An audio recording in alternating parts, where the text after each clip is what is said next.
"Grandfather, how did you meet grandmother?" Harrison smiled, memories flooding back. "That's a story about a debt boy, a cold bargain between two desperate people." He leaned forward, eyes distant. "I bought your grandmother. $300. Forced her to marry me to save her dying sister." A pause.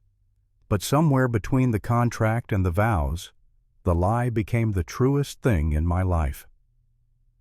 Harrison Blackwood sat in his chair on the wide porch of his timber home, watching the sun paint the Rocky Mountains in shades of copper and gold.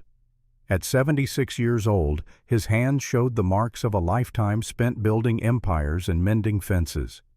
Beside him, his grandson Jonathan shifted in his seat, 15 years old and restless with the kind of energy that only youth possesses. The boy had been staring at the photograph on the mantel inside for the better part of an hour. A wedding portrait from another era. A woman in antique lace standing beside a younger version of Harrison, both of them framed by white-barked aspen trees. "Grandfather," Jonathan said finally, unable to contain his curiosity any longer. "How did you meet grandmother? Really meet her, I mean. Not the story you tell at church socials." Harrison smiled, the kind of smile that held decades of memory. He reached for his pipe, packed it slowly with tobacco, and struck a match. The flame flickered in the mountain wind. "You want to know how I met your grandmother?" Harrison let the question hang in the air. "That's a story about a debt boy, a cold bargain made between two desperate people, and about how love arrives precisely when you least expect it, least deserve it, and need it most." He drew on his pipe, exhaled smoke that drifted toward the darkening sky. "It started in the fall of 1878, Colorado Territory, when I was a harder man than you've ever known, and your grandmother was a woman with nothing left to lose." Harrison closed his eyes, and the years fell away. Eleanor Morgan stood behind the counter of her apothecary shop, her hands pressed flat against the worn wood surface. Before her lay an accounting ledger that contained a simple, devastating truth. Her business partner, Daniel Wright, had withdrawn $300 from their shared savings and vanished into the high country. $300. In 1878, that represented $9,000 in future money. A fortune for a woman who measured her wealth in dried herbs and glass bottles. The morning sun slanted through the shop's front window, illuminating dust motes that drifted between shelves stocked with tinctures and remedies.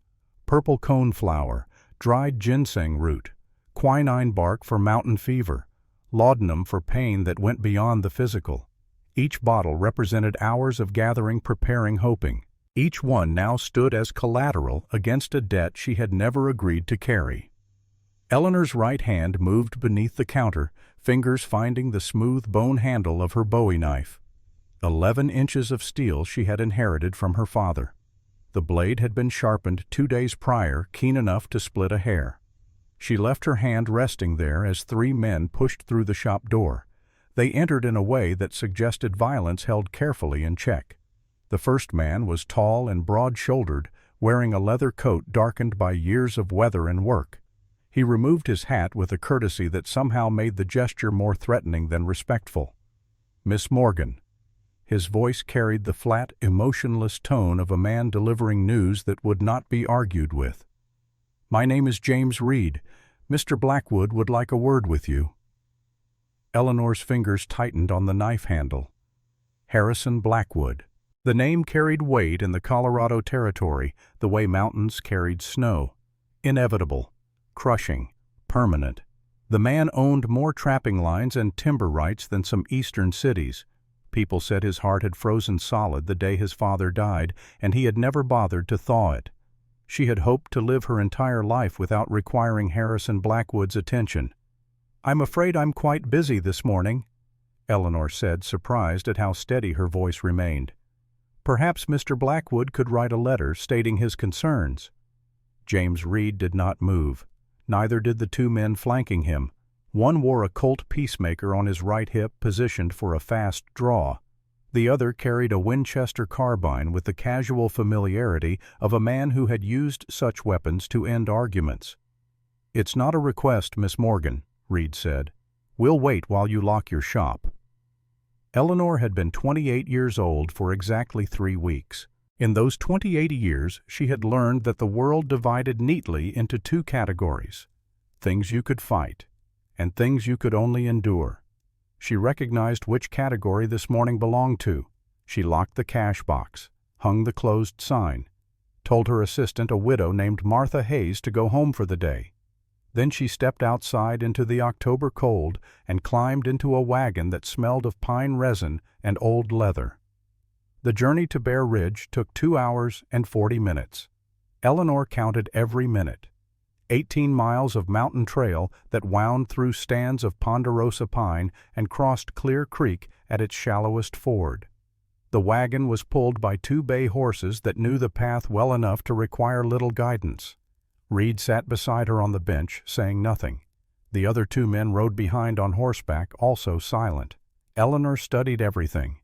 The Colt on Reed's hip was well maintained, the bluing still dark. The Winchester rifles both showed signs of regular use and careful cleaning. These were not common thugs. These were professionals. Men who understood that violence was a tool, not a passion. That made them far more dangerous than any drunken brawler. As they climbed higher, the landscape opened into Bear Valley. The settlement below looked peaceful in the morning light, smoke rising from chimneys, children playing in dirt streets, the illusion of a normal frontier town. But Eleanor knew better. She knew that Harrison Blackwood owned the land those houses sat on, owned the timber mill that employed half the men, owned the freight company that brought supplies. In every way that mattered, Harrison Blackwood owned the people themselves. The wagon crested the final rise and Blackwood's estate came into view. 3 stories of hewn logs rose against the mountainside like a fortress. The house was massive by frontier standards, built with the kind of permanence that suggested its owner had no intention of leaving. Ever. Wide porches wrapped around the first and second floors. Glass windows, rare and expensive in this territory, glinted in dozens of places. Smoke curled from 2 stone chimneys. As they approached, Eleanor saw a figure standing on the second-floor balcony. Even from a distance, she could read the posture. Straight back, shoulders squared, hands clasped behind. A man surveying his kingdom with the cold assessment of someone who had built it from nothing and would defend it against everything. Harrison Blackwood. Reed helped her down from the wagon with unexpected courtesy, led her through a massive oak door into a foyer paneled in dark wood. The house smelled of tobacco smoke and leather and the kind of masculine solitude that came from a life lived without softness. They climbed a staircase to the second floor, walked down a hallway lined with maps of Colorado Territory, maps of Wyoming, maps of Montana, all marked with pins and notations in a precise hand. This was not a man who explored. This was a man who conquered. Reed opened a door to a study and stepped aside. Harrison Blackwood stood with his back to the entrance, looking out through a tall window that framed the valley below. He did not turn immediately. The power move was obvious. Make her wait. Make her uncomfortable. Establish dominance before the first word was spoken. Eleanor used the time to study the room, a desk of solid oak scarred from years of use. Behind it, mounted on the wall, a Sharps rifle chambered for .50 caliber rounds. The kind of weapon that could drop a buffalo at 800 yards or punch through a tree trunk at close range. On the desk itself, leather folders organized with military precision. A pen and inkwell. A Bible that looked well read, which surprised her more than anything else in the room. "Miss Morgan." Harrison's voice was controlled, measured, neither warm nor particularly cold, simply stating fact. "I assume you understand why you're here." He turned then, and Eleanor felt something shift in her understanding of the world. She had expected a monster. What she found was far more dangerous. A man. Harrison Blackwood stood 6 feet 2 inches tall. His shoulders were broad from decades of physical work, the kind of breadth that came from swinging axes and hauling timber before money allowed him to hire others for such tasks. His hair was dark brown with the first hints of gray at the temples, clean-shaven except for a neatly trimmed beard, eyes the color of mountain fog, gray and penetrating. A small scar marked the area just above his left eyebrow. Eleanor found herself wondering about its origin before forcing her attention back to the moment. He wore a black wool vest over a white shirt, no tie. The informality suggested a man who had risen from the working class and refused to completely abandon it, or perhaps simply a man who did not care what others thought of his appearance. "I'm afraid I don't understand," Eleanor said, grateful that her voice did not shake. "I've never done business with you, Mr. Blackwood." "No." He moved to his desk, opened one of the leather folders. "But Daniel Wright did. $300 loaned on the 17th of June this year. The contract specified investment in Morgan and Wright Apothecary. Your shop, Miss Morgan, your partnership." Eleanor felt the trap closing. "I never signed any such agreement." Harrison extracted a document, laid it on the desk where she could see it. "You signed articles of partnership with Daniel Wright on April 3, 1877. This is your signature, is it not?" It was. Eleanor recognized her own handwriting, confident and clear, from a day when she had still believed in trust. According to territorial law, Harrison continued in that same measured tone, when one partner absconds, the remaining partner assumes all debts and obligations. Daniel Wright is gone. You remain. Therefore the debt is yours. He returned to the window, hands clasped behind his back again. The gesture struck Eleanor as military. She remembered her father standing exactly that way, a Union Army pharmacist who had survived 4 years of war before consumption took him in 1870. "I didn't know about the loan," Eleanor said. The words sounded weak even to her own ears. "Daniel told me the investment money came from a merchant in Denver." "Daniel Wright told you many things, I imagine, very few of them true." Harrison's voice carried no sympathy, but neither did it carry mockery. Simply observation. "I've made inquiries about your situation, Miss Morgan. Your sister Grace currently at St. Louis Sanatorium. Tuberculosis. Medical bills of $50 per month, 2 months in arrears. Your shop rent is $24 delinquent. You have $31.16 in your personal account. Are these figures accurate?" Eleanor felt as though she stood naked before him. Every private struggle laid bare. Every desperate calculation exposed. "How dare you?" The anger came from somewhere deep, a place that refused to be catalogued and dismissed. "What gives you the right to investigate my life?" For the first time, something that might have been emotion flickered across Harrison's face. Not quite surprise, perhaps a distant cousin to respect. "The right of a creditor, Miss Morgan. When someone owes me money, I make it my business to understand their capacity to repay." He moved to stand directly in front of her, and she noticed that his eyes were not entirely cold. There was something else there. Calculation, yes, but also a kind of careful assessment, as though he were looking at a horse before purchase and wanted to ensure it had good bones. "So what happens now?" Eleanor lifted her chin, refusing to look away. "You take my shop. Sell everything I've built. Leave me with nothing. That is one option." Harrison walked to his desk, sat down and steepled his fingers. "I have another proposal, one that benefits us both." Eleanor laughed. She could not help it. A short, sharp sound that held no humor whatsoever. "A frontier merchant wants to make a deal with a woman who has $31 to her name. I'm fascinated to hear what you think I have to bargain with." "Your name," Harrison said simply. "Your reputation, your presence, for 1 year." The words made no sense. Eleanor stared at him, trying to parse meaning from the statement. Harrison leaned back in his chair, and for the first time she saw calculation give way to something more complex. Not vulnerability exactly, but perhaps a recognition that what he was about to propose crossed into territory that made even him uncomfortable. "I need a wife, Miss Morgan, not permanently, for 1 year. A marriage that appears legitimate to my family and the community. At the end of that year we dissolve the arrangement quietly, and you receive compensation sufficient to begin a new life wherever you choose." The room seemed to tilt. Eleanor gripped the back of the chair in front of her, grateful for its solidity. "You want to purchase a wife?" Her voice sounded distant, as though someone else were speaking. "With a debt of $300. "I want to propose a business arrangement," Harrison corrected. "Marriage in legal name only. You fulfill certain social obligations. In exchange, I clear your debt, pay your sister's medical expenses for the duration of our agreement, and provide you with $500 upon termination of the contract. More than enough to establish yourself in any city you choose. Why? The question burst out before Eleanor could contain it. Why would a man like you need to hire a wife? Surely there are women who would marry you willingly. Harrison stood, walked to the window again. This time the gesture felt less like dominance and more like a need to look at something other than her face. My grandmother Judith Blackwood owns 40% of Blackwood Trading Company. She is 78 years old and dying. Lung disease from working in silver mines 30 years ago. The doctors give her 4 to 6 months. He paused, and Eleanor heard something in that pause. Not grief exactly.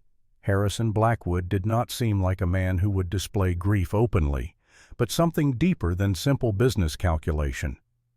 My grandmother's will stipulates that if I am not married before her death, her shares pass to Trinity Church. 40% of a company currently valued at $180,000. I need full control to expand operations into Wyoming and Montana. I cannot allow the church to hold 40% of my company. Eleanor did the mathematics. $72,000. A sum so vast she could barely comprehend it. So you need a wife to satisfy your grandmother's will, and rather than court someone properly, you've decided to coerce a woman in debt. The words came out hard, sharp. That's despicable.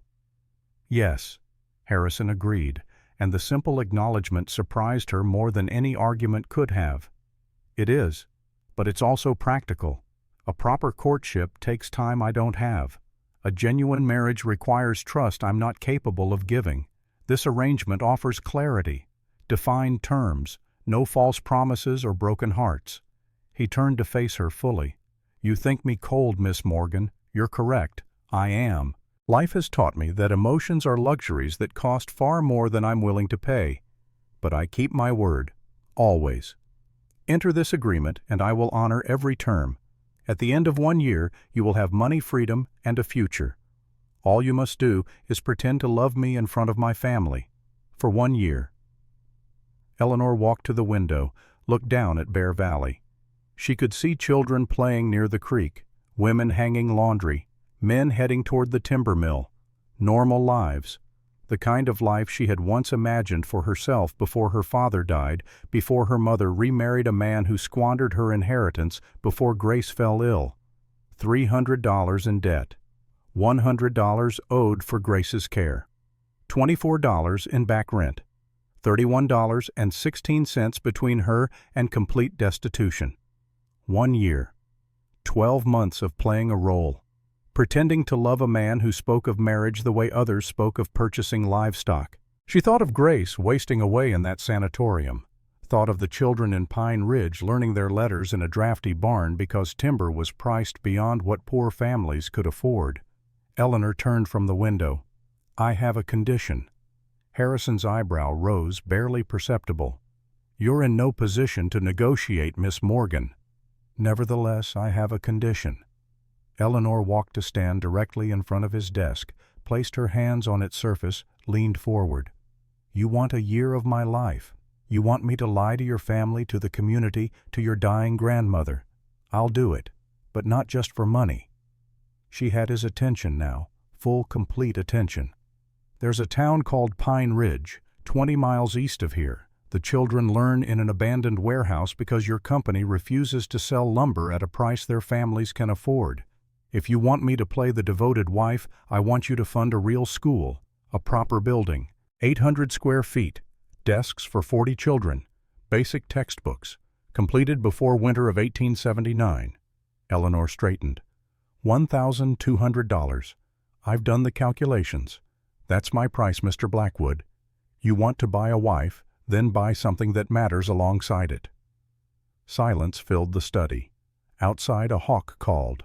The sound seemed to come from very far away.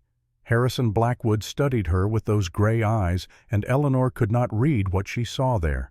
Surprise, certainly. Perhaps a grudging respect. or perhaps simple reassessment, the way a man might look at an unexpected obstacle and calculate how much it would cost to remove. Then, unexpectedly, he smiled. Not much of a smile, barely a twitch at the corner of his mouth, but unmistakable. Brave or foolish Miss Morgan, I haven't decided which. Practical, Eleanor replied. If I'm going to sell my soul for a year, it should at least purchase something meaningful. Harrison walked around the desk, extended his hand. Very well. 1 year of marriage, I clear your debts, pay Grace's medical expenses, provide $500 upon completion, and build your school in Pine Ridge. In exchange, you play the role of loving wife in all public and family settings. You live in my home for at least 6 months, and you tell no one the truth of our arrangement. Eleanor looked at his outstretched hand. Large, calloused, the hand of a man who had built an empire from timber and trading routes and ruthless calculation. 1 year tied to this hard, dangerous man. 1 year of pretending love for someone who spoke of it as though it were a disease to be avoided. But Grace would live. Children would have a school. And at the end, she would have enough money to start over somewhere far from Colorado territory and Harrison Blackwood's cold gray eyes. Eleanor placed her hand in his. The moment their palms touched, something unexpected happened. Warmth. His hand was warm, and she felt it travel up her arm like heat from a fire. For just an instant their eyes met, and she saw something flicker there. Surprise. Confusion. Whatever it was vanished so quickly she might have imagined it. We have a deal, Eleanor said, withdrawing her hand perhaps more quickly than necessary. We do, Harrison agreed. I'll have my attorney draw up the papers. The wedding should take place within 4 weeks. That will give us time to establish a proper courtship story. 4 weeks. Eleanor felt panic flutter in her chest. That's impossible. 4 weeks. Harrison repeated with the finality of a man accustomed to impossible things becoming reality through sheer force of will. I have resources, Miss Morgan, money workers' influence. It's more than sufficient. He returned to his desk, made a notation in one of his folders. My man Reed will take you back to Copper Creek. Tomorrow afternoon, 2 o'clock, return here. We have considerable work to do if we're to convince my grandmother that this marriage is genuine. Eleanor nodded, though her head felt full of cotton. As she turned to leave, Harrison spoke again. Miss Morgan, one more thing. She looked back. My grandmother raised me after my father died. She sat with me through mountain fevers, taught me to read both ledgers and weather patterns. She's the only person who never walked away. His voice carried no emotion, but his hands gripped the edge of his desk. If her last wish is to see me married, I will not hand her a cold business bargain disguised as love. The performance must be flawless. Do you understand? For the first time, Eleanor glimpsed something beneath Harrison Blackwood's frozen exterior. Not warmth exactly, but perhaps the memory of warmth like the ghost of a fire in a long-abandoned hearth. I understand, she said softly. James Reed escorted her back to the wagon. The return journey passed in silence. Eleanor watched the mountains roll past and tried to comprehend what she had just agreed to. Marriage to a stranger. A year of lies. Playing the role of devoted wife to a man who spoke of love the way accountants spoke of debits and credits. When they reached Copper Creek, Reed helped her down from the wagon. Miss Morgan, he said, and his voice carried something that might have been sympathy. Mr. Blackwood is not an easy man, but he keeps his word. If he promised you those things, you'll get them. Do you like working for him? Eleanor asked impulsively. Reed considered the question. I respect him. He pays fair wages. Doesn't ask men to do what he won't do himself. Could he be warmer? Sure. But warm men don't build what he's built. Sometimes cold is what's required. He tipped his hat and climbed back onto the wagon. Eleanor stood in front of her shop watching until the wagon disappeared around the bend. Then she unlocked the door and stepped inside. The familiar smell of herbs and tinctures wrapped around her. This small space had been her entire world for 3 years. Her refuge, her purpose. In 4 weeks, it would become part of her past. Martha Hayes arrived at dawn the next morning as she did every day. Eleanor told her nothing except that the shop would be closing for renovations. Martha accepted this with the unquestioning compliance of a woman who had learned not to pry into other people's business. At 2 o'clock that afternoon, Eleanor returned to Bear Ridge. This time she went of her own volition, wearing the best of her 3 dresses. Dark green wool, simple but well made. Her only concession to vanity was pinning her hair more carefully than usual. James Reed met her at the door, led her again to the study. Harrison stood behind his desk, examining a thick leather folder. He looked up when she entered, and for just a moment she thought she saw approval in his eyes. Then it was gone, replaced by businesslike efficiency. "Miss Morgan, punctual. I appreciate that." He gestured to the chair across from his desk. "We have much to discuss."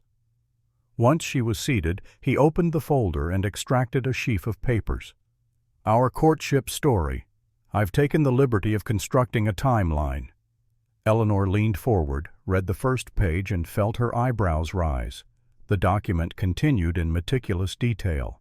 7 visits to her shop over 6 months, a picnic by Clear Creek in April, a horseback ride to Aspen Grove in June, correspondence exchanged, small gifts given, a proposal made in August beside a mountain stream.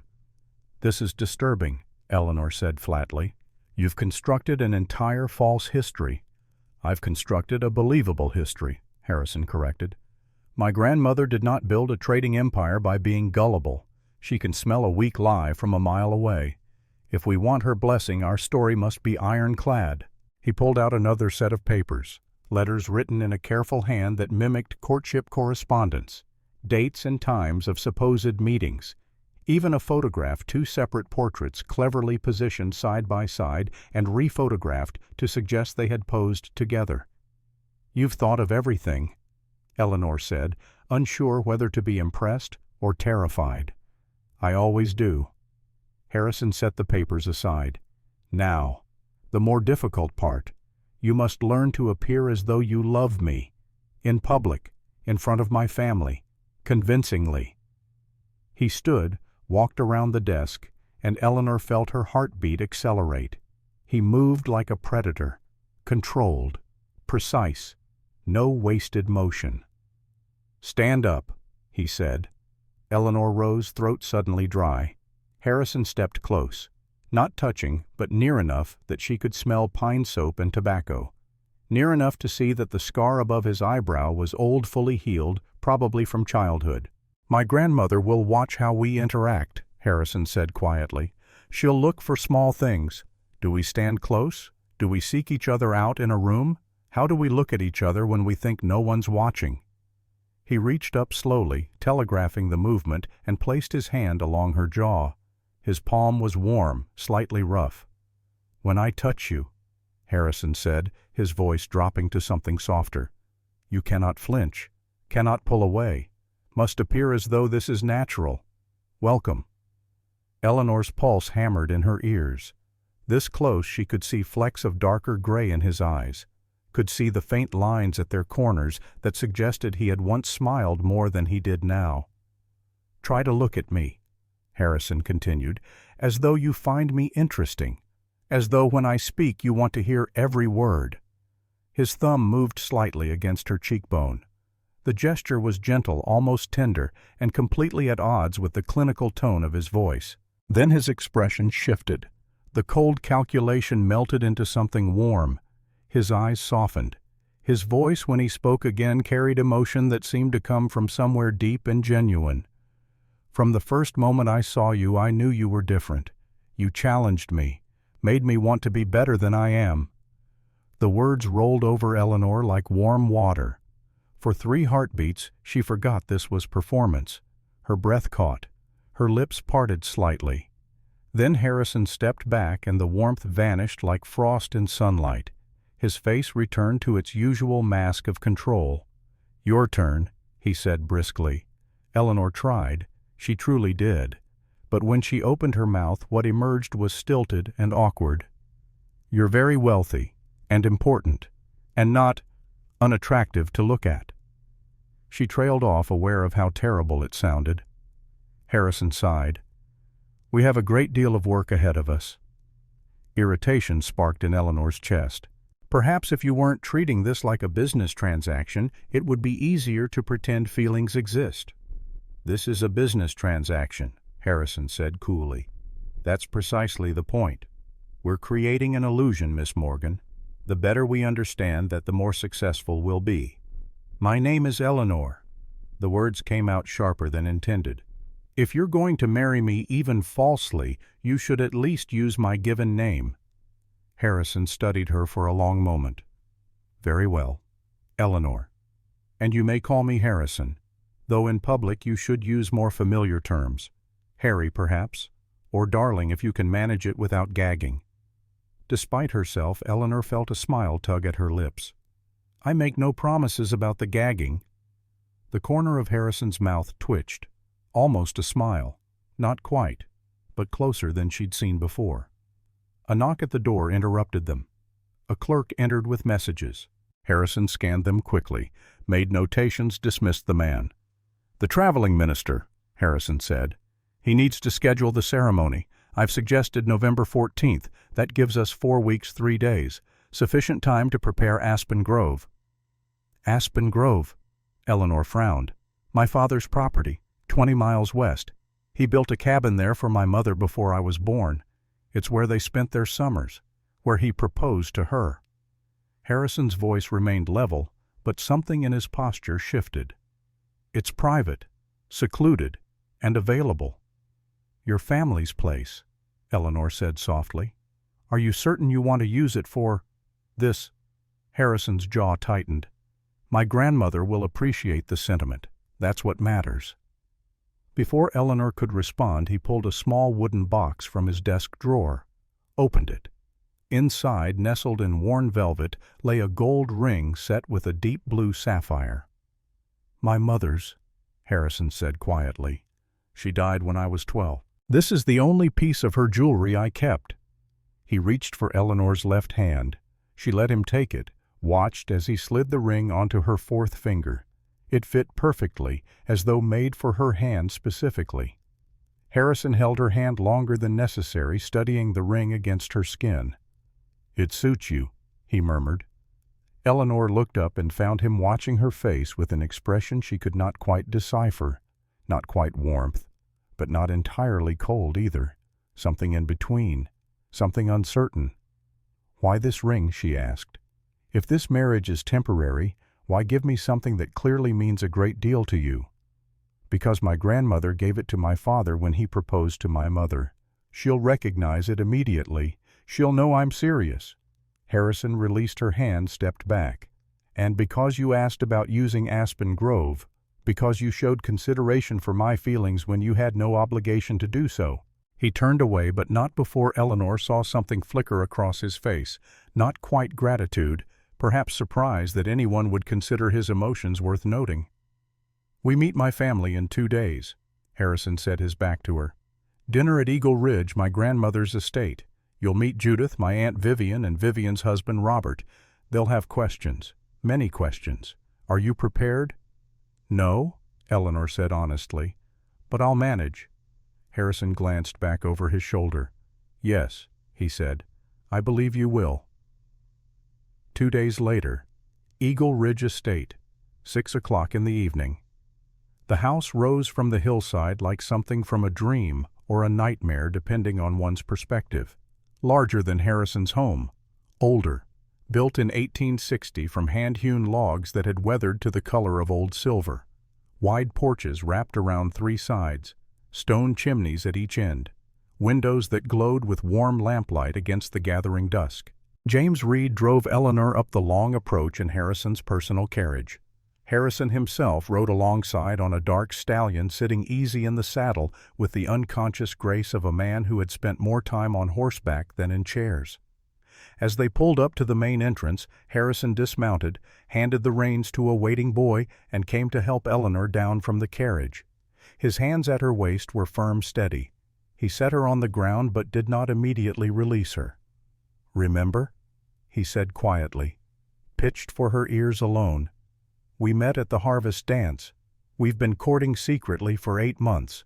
I proposed by the stream at Aspen Grove. You said yes because you love me, not because I'm wealthy. Can you recall those details?" "Yes," Eleanor whispered. "Good." Harrison offered his arm. "My grandmother notices everything. Every glance, every hesitation. Be natural as you can." "That's a contradiction in terms," Eleanor muttered. Harrison's lips twitched. "Do your best." The front door opened before they reached it. A stern-faced housekeeper in black stood aside to let them pass. The interior took Eleanor's breath. The main hall rose 2 stories open to a vaulted ceiling supported by massive beams. A stone fireplace dominated one wall large enough to roast an entire elk.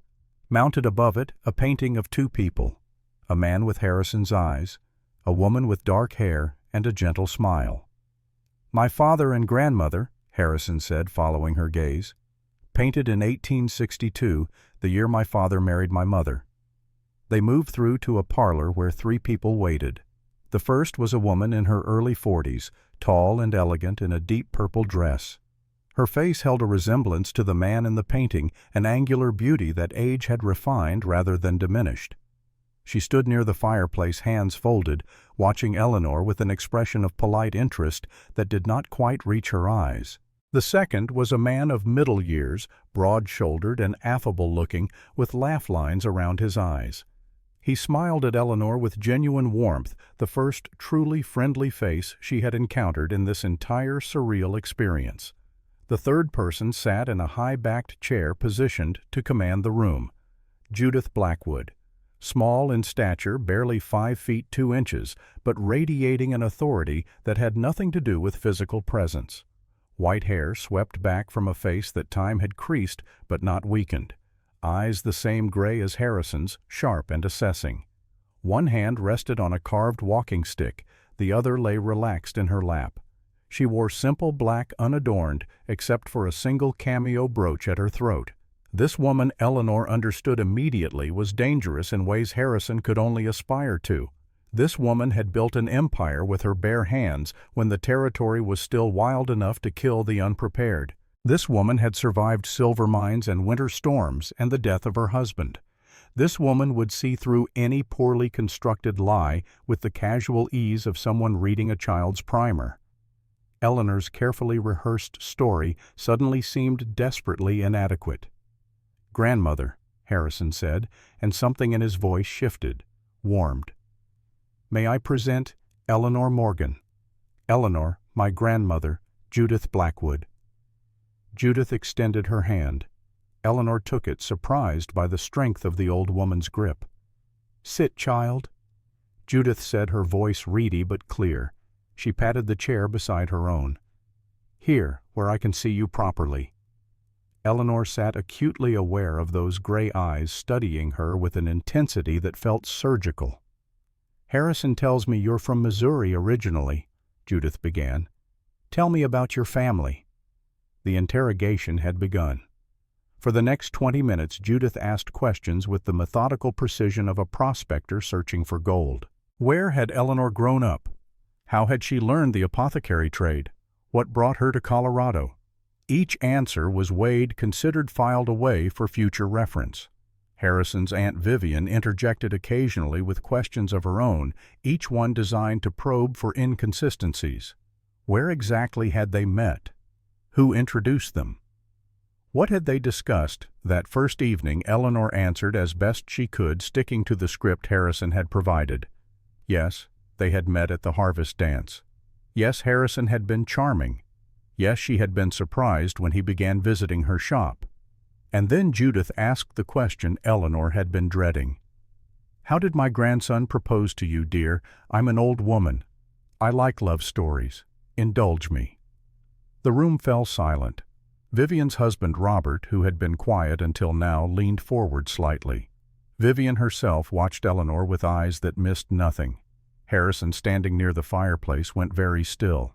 Eleanor opened her mouth to recite the prepared story, the picnic by the stream, the sunset, the romantic words, all of it carefully scripted to sound spontaneous.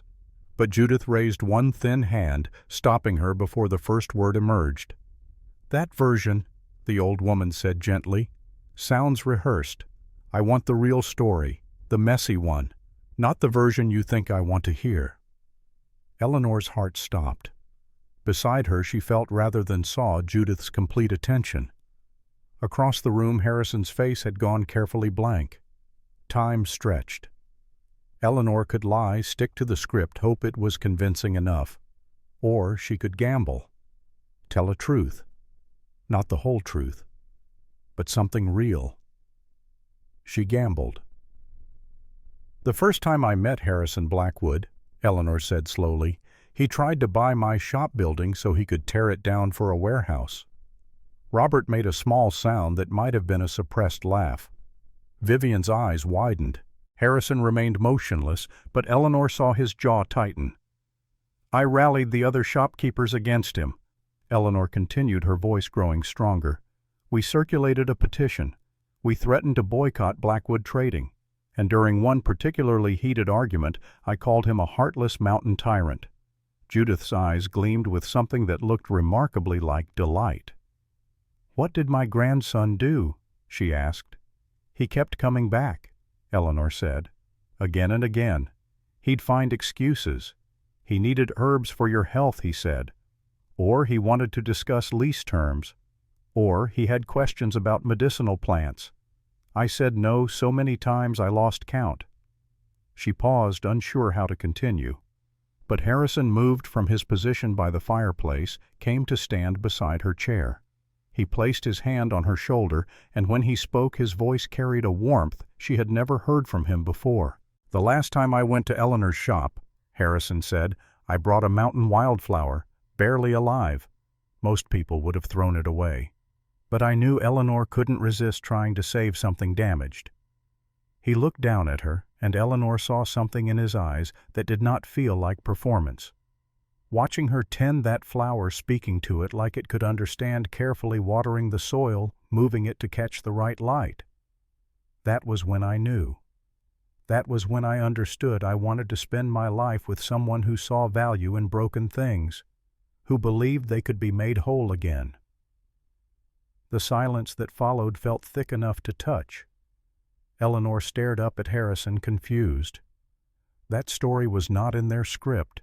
She had never tended any flower he brought her. None of this had happened. So why did it sound so true? Judith leaned back in her chair, a small smile playing at her lips. "Now that," she said with satisfaction, "sounds like a real love story. Not perfect, but honest in the ways that matter." Vivian relaxed visibly. Robert grinned, and Harrison's hand on Eleanor's shoulder tightened just slightly. Dinner passed in a blur. 7 courses served on china that probably cost more than Eleanor's entire shop. Conversation flowed around her while she tried to process what had just happened. Harrison had improvised, had created a story that contained more emotional truth than anything they had rehearsed. Why? After the meal, Harrison suggested they walk in the garden before departing. Eleanor agreed, grateful for air that did not feel quite so heavy with expectation. The garden behind Eagle Ridge stretched for half an acre, roses and herbs planted in careful rows. A stone path wound between them, silvered by moonlight. Harrison offered his arm, and Eleanor took it, aware of Judith watching from the parlor window. They walked in silence for several minutes. Finally, Eleanor spoke. "The flower story. That wasn't in our agreement." "No," Harrison agreed. "Did any of it happen?" Harrison stopped walking, turned to face her. In the moonlight, his features looked softer somehow, less carved from stone. 3 years ago, he said quietly, I went to a flower seller in Denver, bought a bouquet for a woman I was seeing at the time. There was one stem the seller was going to throw away. Damaged. I took it anyway. Don't know why. Brought it home, stuck it in water. It died 2 days later. He looked past Eleanor toward the mountains, barely visible in the darkness. Watching it die, I remember thinking that some things are too broken to save, that some damage is permanent. His eyes came back to her face. Tonight, when I told that story, I changed the ending, put you in my place, Made you the one who could save what I couldn't. I don't know why I did that either." "Harrison," Eleanor began, but he shook his head. "We should return. It's late." He offered his arm again, but before they turned back toward the house he spoke once more. "There's something else you should know, about my grandmother." Eleanor waited. "She's dying," Harrison said, and for the first time since Eleanor had met him, she heard genuine pain in his voice. "Lung disease from working in the silver mines. Before my grandfather made his fortune, they both worked underground. 16-hour days, breathing rock dust and chemical fumes. The money came too late to save her lungs." He drew a slow breath. "The doctors gave her 4 to 6 months. That was 2 months ago. This wedding, this marriage, it might be the last wish she sees fulfilled, the last joy she experiences." Guilt stabbed through Eleanor's chest. Here she stood about to perform the greatest lie of her life for the benefit of a dying woman who had apparently built an empire through sheer will and loved her grandson enough to make his marriage a condition of her legacy. Without thinking, Eleanor reached for Harrison's hand. "Then we'll make sure she believes it's real. Completely real. I promise." Harrison's fingers closed around hers, and they stood that way for a long moment. Two people bound by a contract, two people playing roles, two people who for just an instant might have felt something neither had anticipated. From the parlor window, Judith Blackwood watched the two figures in her garden hands joined, standing close in the moonlight. She smiled, tightened her shawl around her shoulders, and turned away. When the carriage rolled down the long drive from Eagle Ridge, Eleanor sat in silence, turning the sapphire ring on her finger. Harrison rode beside the carriage again, giving her space to think. 4 weeks until the wedding. 4 weeks to prepare for a performance that had suddenly become far more complicated than Eleanor had anticipated. Because somewhere in that study, somewhere in that garden, something had shifted between them. Something small but real. Harrison Blackwood was not the monster she had expected. He was something far more dangerous. He was human. And Eleanor was beginning to understand that the greatest risk in this entire arrangement was not poverty or social ruin or even the wrath of a territorial merchant prince. The greatest risk was that she might actually begin to care what happened to the cold, damaged man who spoke of love as though it were a foreign language he had never quite learned to speak. The storm came without warning, as storms often did in the Colorado high country. Eleanor was inventorying dried yarrow in the back room of her shop when she heard the first crack of thunder. Through the window, she watched clouds the color of bruised iron roll over the mountains, blotting out the afternoon sun. The temperature dropped 15 degrees in as many minutes. Wind howled down Main Street, rattling shutters and sending loose papers skittering like frightened birds. Then the rain began. Not the gentle autumn rain that nourished the last wildflowers, but a deluge that turned streets into rivers and hammered against rooftops with the fury of 1,000 drums. Eleanor secured her shop and hurried home through ankle-deep water, her skirts soaked despite her best efforts. By the time she reached her small rented room above the bakery, lightning was splitting the sky in jagged white lines. She changed into dry clothes, made tea, and sat by her window watching nature's violence. The storm raged for 3 hours. When it finally moved east toward the plains, it left Copper Creek drenched and battered but still standing. Or so Eleanor thought. The knock came at dawn. Urgent. Insistent. When Eleanor opened her door, she found Martha Hayes standing in the hallway, hat askew, hair flying loose from its pins, breathing hard as though she had run the entire way. "The church," Martha gasped. "Lightning struck Trinity Church. The steeple's gone. Part of the roof collapsed. Reverend Thompson says the building is unsafe." Eleanor felt the bottom drop out of her stomach.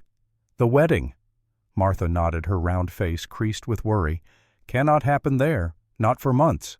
Maybe longer. The damage is extensive." For a moment Eleanor felt a wild surge of hope. Perhaps this was Providence. Perhaps this storm had arrived specifically to release her from a bargain that grew more complicated with each passing day. No church meant no wedding. No wedding meant no marriage. No marriage meant Harrison would have to find another solution to his inheritance problem. Then she remembered Grace. Remembered the medical bills stacking up in St. Louis. Remembered the children in Pine Ridge learning their letters in a cold, drafty warehouse. Remembered Harrison's face in the moonlight when he spoke of his dying grandmother. "What did Mr. Blackwood say?" Eleanor asked. Martha pulled a telegram from her pocket, handed it over with shaking fingers. The message was brief, written in Harrison's precise hand. "Ellie will know what to do." H.B. Eleanor stared at those 7 words. Ellie. He had called her Ellie, not Miss Morgan, not Eleanor, the familiar diminutive her father had used, and more than that, he had expressed trust, belief that she would find a solution to a problem that was by all rights his responsibility to solve. Something warm and uncomfortable shifted in her chest. "Get your coat," Eleanor told Martha. "We need maps." They spread the maps across the table in Martha's sewing room. Copper Creek sat in a valley surrounded by mountains on 3 sides. To the east, the plains stretched flat and empty. To the north, mining camps and rough settlements offered no suitable venues. To the south, the nearest proper church was 40 miles away, too far for elderly guests to travel. Martha's finger traced west, following a thin line that indicated a trail into higher elevations. "There's Mr. Blackwood's old property," she said. "Aspen Grove, private land about 15 miles up into the high country. There's a cabin, I'm told. His parents used to summer there before the accident." Eleanor leaned closer. The map showed a creek, a meadow-dense forest. Isolated, beautiful, and most importantly available on whatever schedule Harrison required. She drafted a telegram. "Propose Aspen Grove for ceremony. Do you approve E.M.?" The response arrived 3 hours later. "Have not returned there since father died in '66, but if you think it suitable, proceed." H.B. Eleanor waited, sensing more. 10 minutes later, a second telegram arrived. "That is where father proposed to mother." H.B. The words carried weight that pressed against Eleanor's ribs. This was not just a property. This was a place of memory, of love and loss. Harrison was offering it despite whatever pain those memories carried, and Eleanor understood the magnitude of that offering. She sent another telegram. "Would you prefer a different location? I understand if the memories are difficult."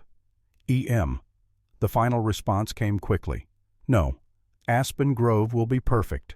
Grandmother will approve. Thank you for asking. H.B. Thank you." 2 words Harrison Blackwood probably did not speak often. Eleanor folded the telegram carefully, tucked it into her pocket, and made arrangements for a surveying expedition. The journey took 4 hours by wagon, winding through pine forests and across Clear Creek at a ford that splashed water high enough to soak the wheels. Martha accompanied Eleanor, chattering nervously about weather and wildflowers and everything except the strange arrangement that had brought them to this remote location.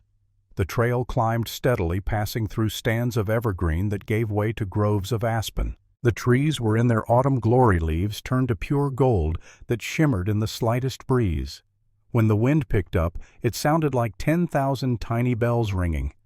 Then the trail opened into a meadow. Eleanor pulled the wagon to a stop and simply stared. The clearing was perhaps 2 acres, protected on 3 sides by rising hills thick with aspen and pine. A creek no more than 6 feet wide curved along the eastern edge, its water so clear Eleanor could see smooth stones on the bottom even from 30 yards away. Wild grasses, dried to pale gold by autumn frost, rippled in waves across the meadow. And at the far end, on a slight rise, sat a log cabin. It was small, no more than 20 by 24 feet if Eleanor judged correctly. The roof showed its age shingles weathered to silvery gray. The porch sagged slightly on the left side. Windows, 4 of them, were clouded with years of dust. But the basic structure looked sound. The logs were still tight. The stone chimney stood straight and solid. "Oh my," Martha breathed. "It's like something from a storybook." Eleanor climbed down from the wagon, her practical mind already cataloging what would be needed. The porch would require reinforcement. The windows needed cleaning. The yard, overgrown with weeds and wild roses, needed clearing. But underneath the neglect, she could see beauty, potential, a place that had once been loved and could be loved again. She approached the cabin slowly, almost reverently. The front door stuck in its frame, swollen from years of moisture. Eleanor pushed hard-heard wood crack, and the door swung inward on protesting hinges. Inside, dust lay thick as snowfall, but the furniture remained. A table, 4 chairs, all handmade from solid wood, a narrow bed frame in the corner. Shelves that had once held books now empty except for mouse nests. A stone fireplace dominated one wall, its hearth cold but clean. On the table, preserved by some quirk of dry air and sealed wood, lay an oil lamp and a leather-bound journal. Eleanor's hand trembled slightly as she opened the journal. The first page bore an inscription in faded ink, Nathan Blackwood, 1862. Harrison's father. She turned pages, reading entries written in a careful hand. Observations about weather patterns, notes on timber quality, lists of supplies needed, and scattered throughout personal reflections that made the pages feel intimate, almost sacred. July 15, 1862. Today I asked Mary if she would like to build a small house in these woods. She laughed and said that as long as I was there, anywhere would be home. August 3, 1862. We laid the foundation today. Mary insisted on helping despite my protests. She is stronger than she appears. Stubborn, too. I am a fortunate man. September 20th, 1862. The cabin is finished. We spent our first night here last evening. Mary fell asleep in my arms while rain drummed on the roof. I have never known such peace. Eleanor closed the journal gently, feeling like an intruder in someone else's happiness. This place was not just property. It was a temple to a love that had ended too soon, leaving a young boy to grow into a hard man who spoke of emotion as weakness. She understood Harrison better now, understood why he built walls, why he treated marriage as a transaction rather than a bond. When love ended in loss, perhaps it seemed safer never to risk it again. The sound of approaching horses pulled Eleanor from her thoughts. She stepped outside to see 2 riders coming up the trail. The first was James Reed on his familiar bay gelding. The second rider sat astride a magnificent black stallion, and even from a distance Eleanor recognized Harrison Blackwood. He was not dressed in his usual vest and fine shirt. Instead, he wore rough canvas pants, a wool shirt, and a leather coat darkened by use. Work clothes, the clothes of a man preparing to labor rather than oversee. Harrison dismounted, handed his reins to Reed, and walked toward Eleanor with that same controlled grace she had noticed before. His eyes swept across the meadow, the creek, the cabin. Something in his expression shifted, not quite softening, but perhaps allowing memory to surface. "What do you think?" Eleanor asked quietly. Harrison's gaze settled on the cabin. "It's smaller than I remembered. I was 6 when we stopped coming here. Everything seems larger to a child." He walked past her, stepped onto the porch. The boards creaked under his weight. He tested them carefully, nodding to himself when they held. Then he pushed open the door and disappeared inside. Eleanor waited, giving him privacy. When he emerged several minutes later, his face was carefully neutral, but his eyes held something that might have been pain or longing or both. "Father built this with his own hands," Harrison said. "Took him 3 summers. Mother helped. She insisted, though, she knew nothing about carpentry. They were happy here." He paused. "For a while." "What happened?" Eleanor asked, then immediately regretted the question. "I'm sorry. That's too personal. Father died in a logging accident when I was 12. A widowmaker, they called it. A dead branch high in a tree, weakened by disease waiting to fall. It crushed him instantly." Harrison's voice remained level, but his hands gripped the porch railing. "Mother died 2 years later. Grief, the doctor said, though I suppose it was really pneumonia. But I always believed she lost the will to fight." He turned to look at Eleanor directly. "After that, I decided love was a luxury I could not afford. It makes people weak, vulnerable. I would not make that mistake." The declaration hung between them, part explanation, part warning. "And yet you're staging an elaborate marriage to satisfy your grandmother's wish to see you happy," Eleanor said softly. "That seems like love to me, even if you call it something else." Harrison's jaw tightened. For a moment, Eleanor thought he might argue. Instead, he changed the subject with the abruptness of a man closing a door he had accidentally left open. "Can this place be made suitable for a wedding in 3 weeks?" Eleanor looked around the meadow with an appraising eye. "Yes, but it will require considerable work and expense. I have both." Harrison walked down the porch steps, began pacing the clearing. "We'll need to clear the weeds but leave the natural wildflowers. Construct seating at least 72 seats. A path from the cabin to the creek. That's where the ceremony should take place. Under those 2 aspens."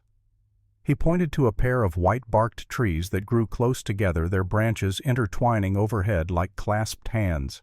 Eleanor felt something catch in her throat. Despite everything, despite the transaction and the pretense, Harrison was thinking about beauty, about creating something meaningful from this abandoned place. "I can design the layout," Eleanor offered. "I worked with my father on medicinal gardens. I understand how to work with the land rather than against it." Harrison nodded. "Good. I'll send crews tomorrow. Reed will supervise construction. You direct the plantings and arrangements. Between us, we'll make this worthy of my grandmother's presence." Over the next 2 weeks, Aspen Grove transformed. 12 carpenters arrived from Copper Creek and the surrounding camps. They reinforced the porch, replaced damaged roof shingles, cleared brush, and built rough-hewn benches that looked as though they had grown from the forest itself. Blacksmiths fashioned iron hooks for lanterns. An electrician, a luxury in such remote country, installed oil lamps that could be lit for evening ceremonies. And Eleanor worked among them, no longer the refined shop owner, but a woman with dirt under her fingernails and purpose in her stride. She marked a path from the cabin to the creek using white river stones gathered from the stream bed. Identified which wildflowers could be transplanted without killing them, which should be left to grow naturally. Chose 2 slender aspens as the natural arch under which they would stand, and wove autumn grasses through their lower branches to create a living bower. The workers quickly learned to consult her before moving anything. She had an eye for the land that went beyond mere aesthetics. She understood flow and balance, the way water moved and light fell where the ground stayed dry after rain and where it turned to mud. And Harrison came to watch. He arrived most mornings ostensibly to check progress and approve expenditures.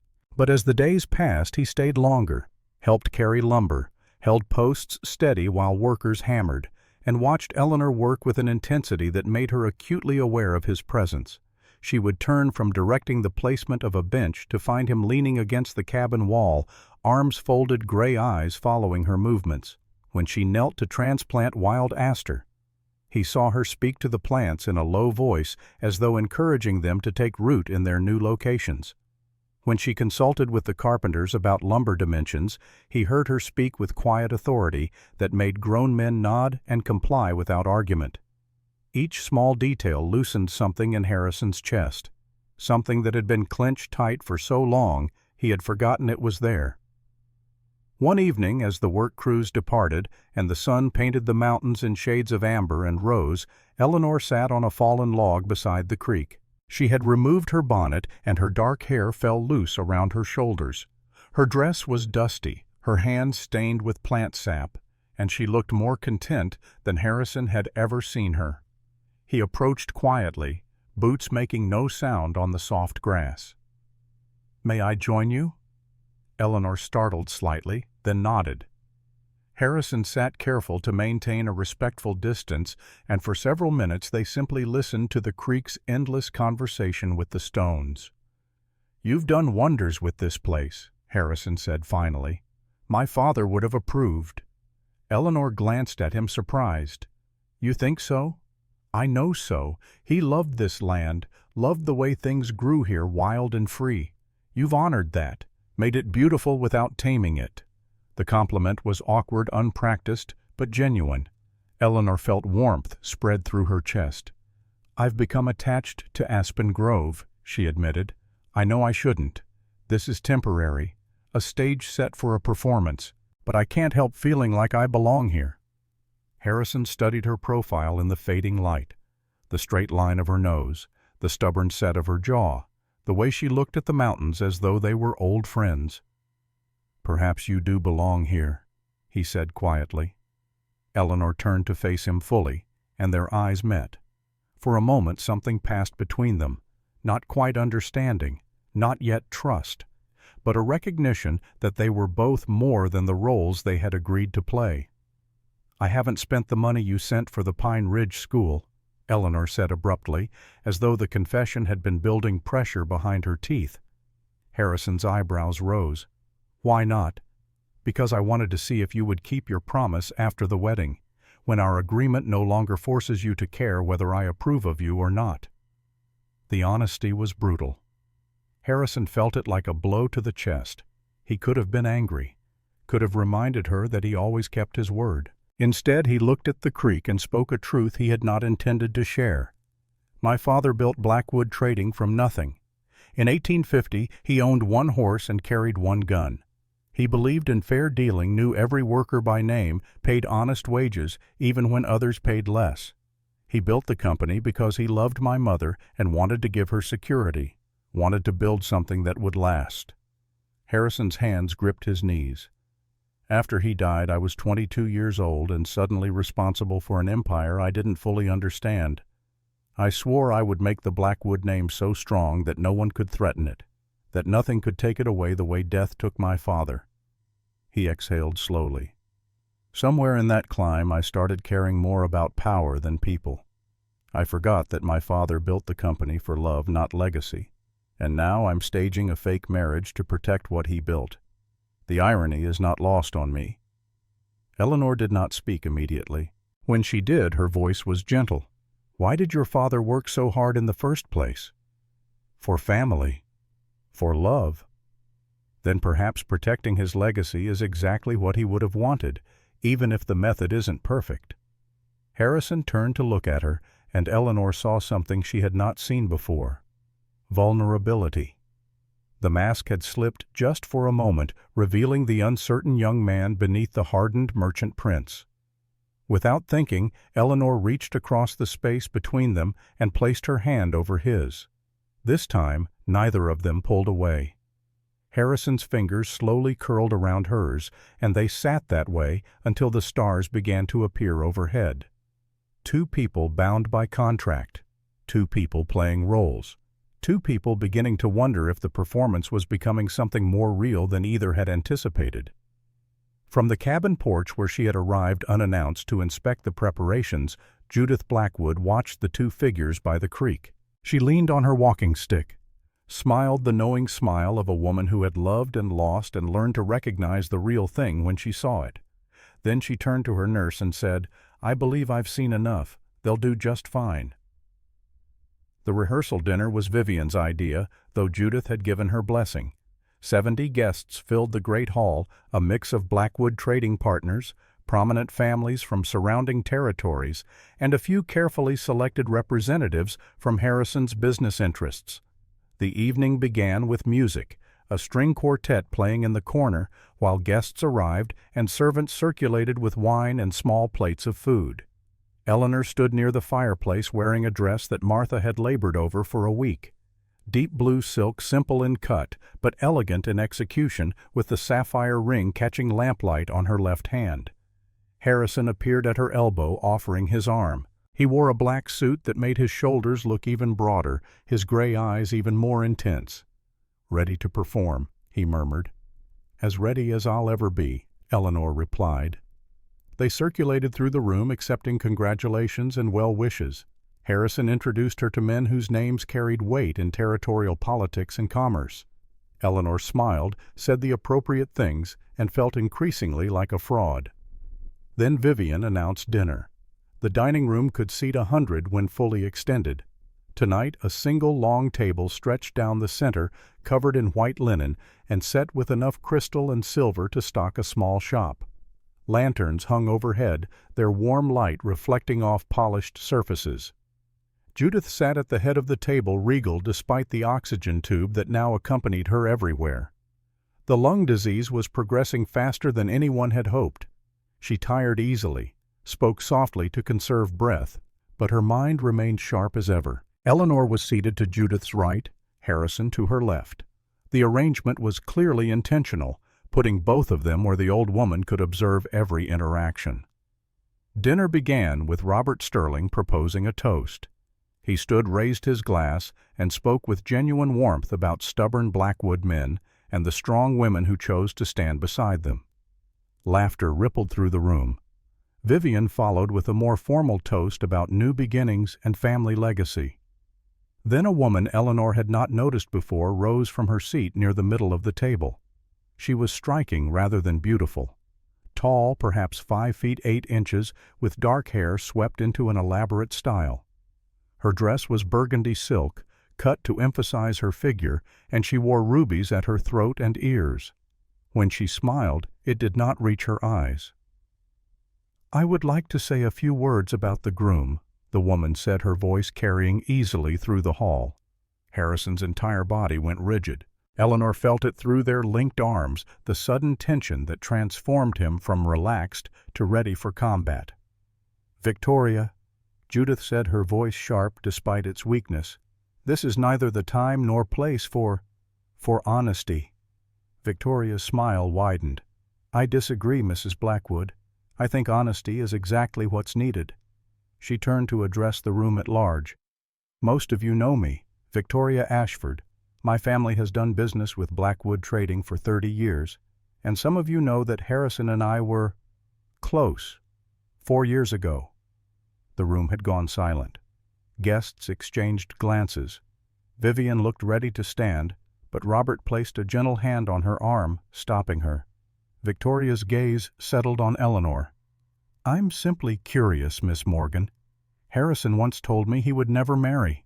That commitment would slow his climb to power, that he couldn't afford the weakness love represented. So I wonder, what makes you so special that he changed his entire philosophy?" The question was designed to wound, to expose, to create doubt in front of witnesses. Eleanor felt every eye in the room turn toward her, felt Harrison's hand tighten on her arm, felt him preparing to intervene.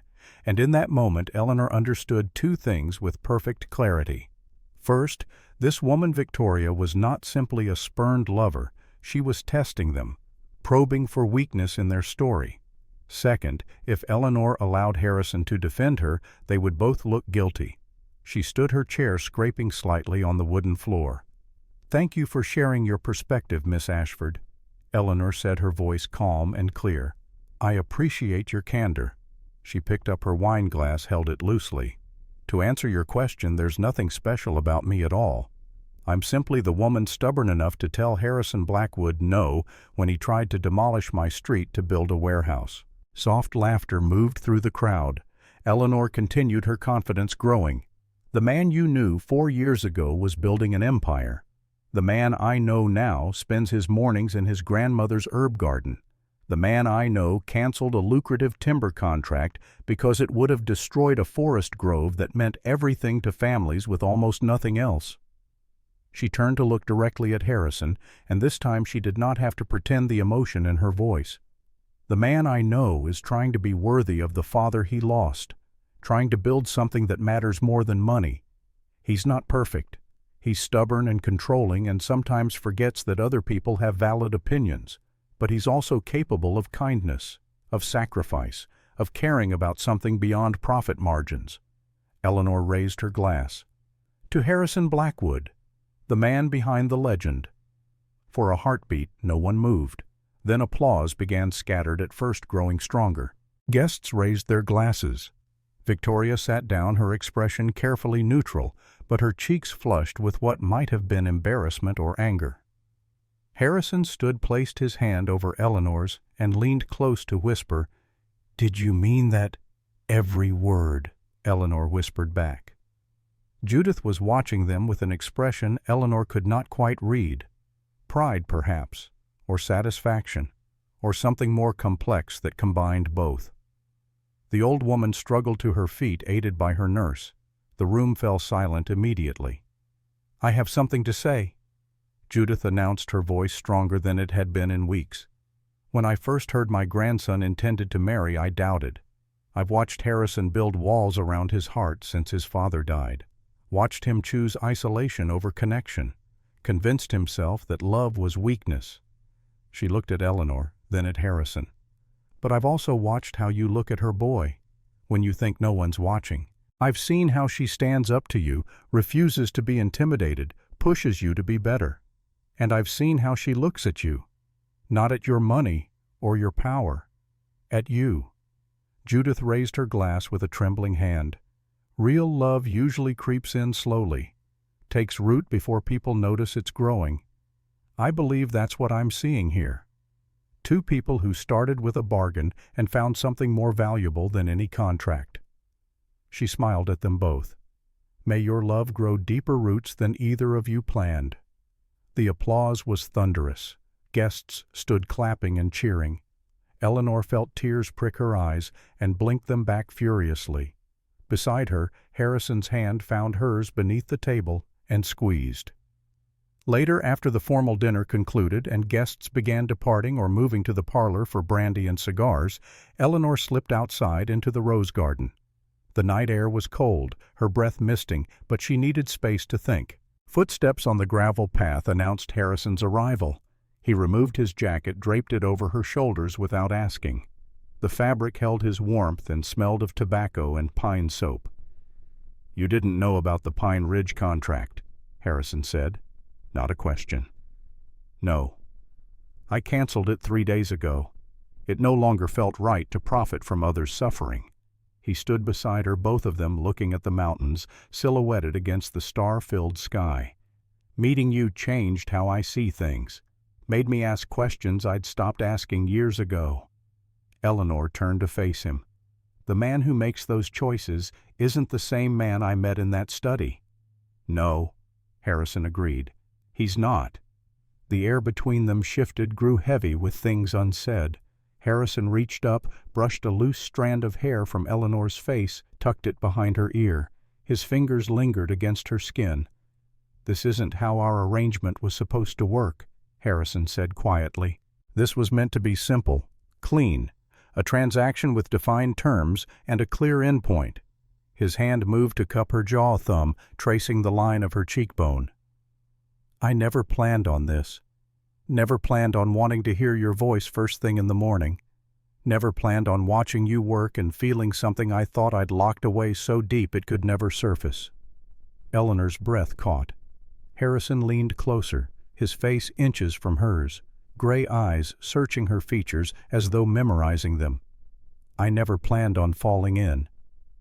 Miss Morgan, Mr. Blackwood." Martha Hayes's voice cut through the garden like a knife. "There's a problem with the seating arrangements. The Hendersons and the Morgans cannot be seated together.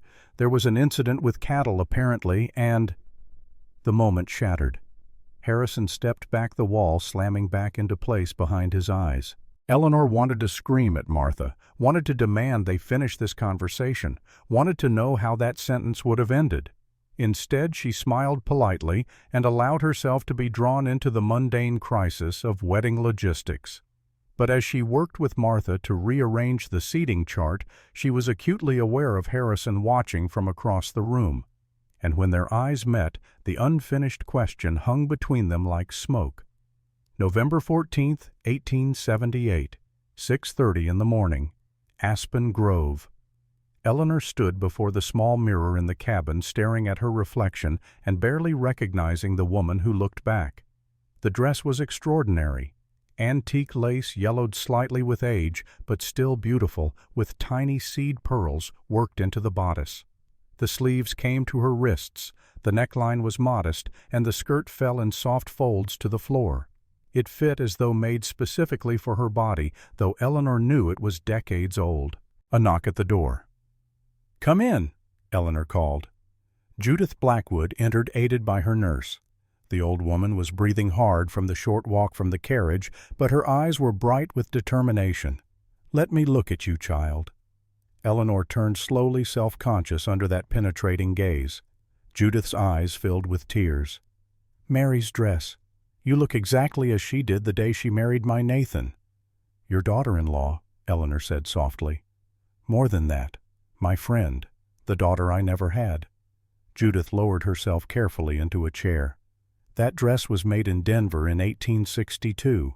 Cost Nathan 3 months' wages. He said Mary deserved the finest, even though they were barely scraping by. She smiled at the memory. Mary wore it once, married my son, and then packed it away. She said their daughter would wear it someday. The smile faded. But there was no daughter. Mary died before they could have more children. The dress has been waiting all these years. Eleanor felt the weight of history pressing down on her shoulders. Mrs. Blackwood, I'm honored, but I'm not sure I should. You should. Judith's voice was firm. You're marrying Harrison. That makes you family. And this dress deserves to be worn by someone who loves my grandson. The statement hung in the air. Eleanor opened her mouth to correct the assumption, to explain that this was an arrangement, a transaction, a carefully constructed performance. But Judith raised one thin hand, stopping her. I know, the old woman said quietly. Eleanor froze. You know what? That this started as a bargain. That Harrison offered you money to play a role. That the courtship story was fabricated.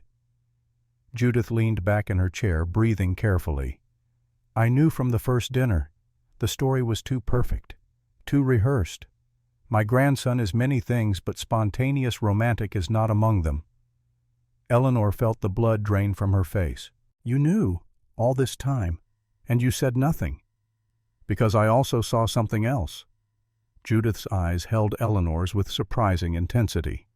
I saw the way Harrison looked at you when he thought no one was watching, the way his entire body oriented toward you when you entered a room.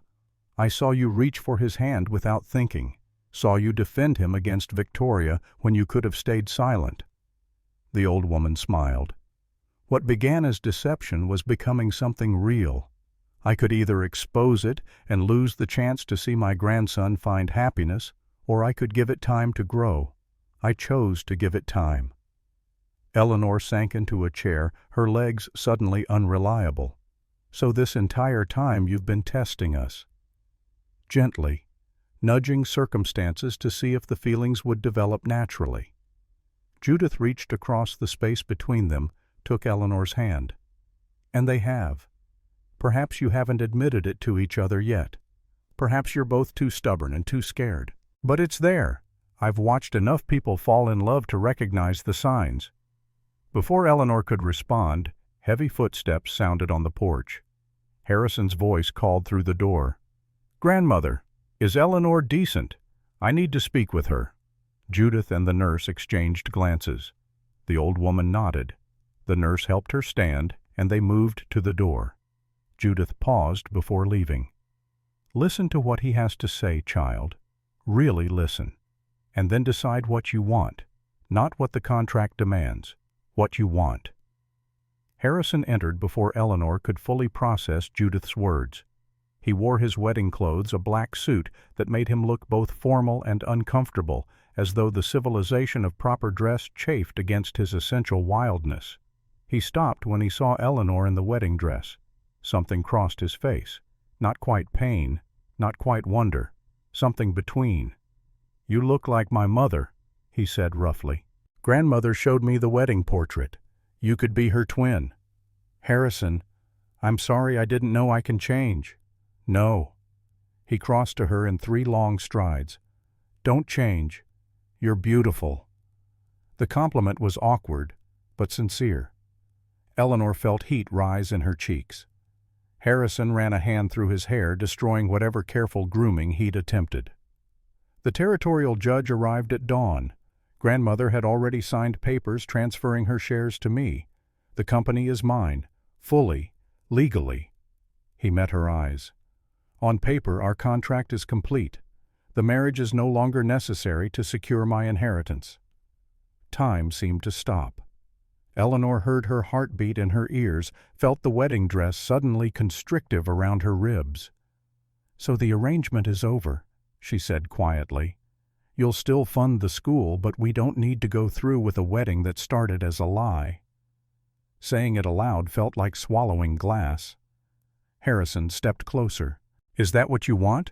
A clean separation? Your debts cleared, money for a fresh start, and we go our separate ways. Eleanor looked up at him, saw tension in every line of his body, saw something that might have been fear in his gray eyes. What do you want? she asked. Harrison's jaw worked. When he spoke, the words came slowly, as though each one cost him dearly. This hasn't been business for me. Not for weeks. Those nights at Aspen Grove, working beside you, watching you bring this place back to life. Seeing you stand up to Victoria. Listening to you defend me when you had no obligation to do so. He took her hands, held them carefully, as though they might break. I think about you when I wake. I search for you in every room. I see you in every path we've built, every flower you've planted. Letting you walk away now would be the greatest mistake of my life. Eleanor's breath caught. What are you saying?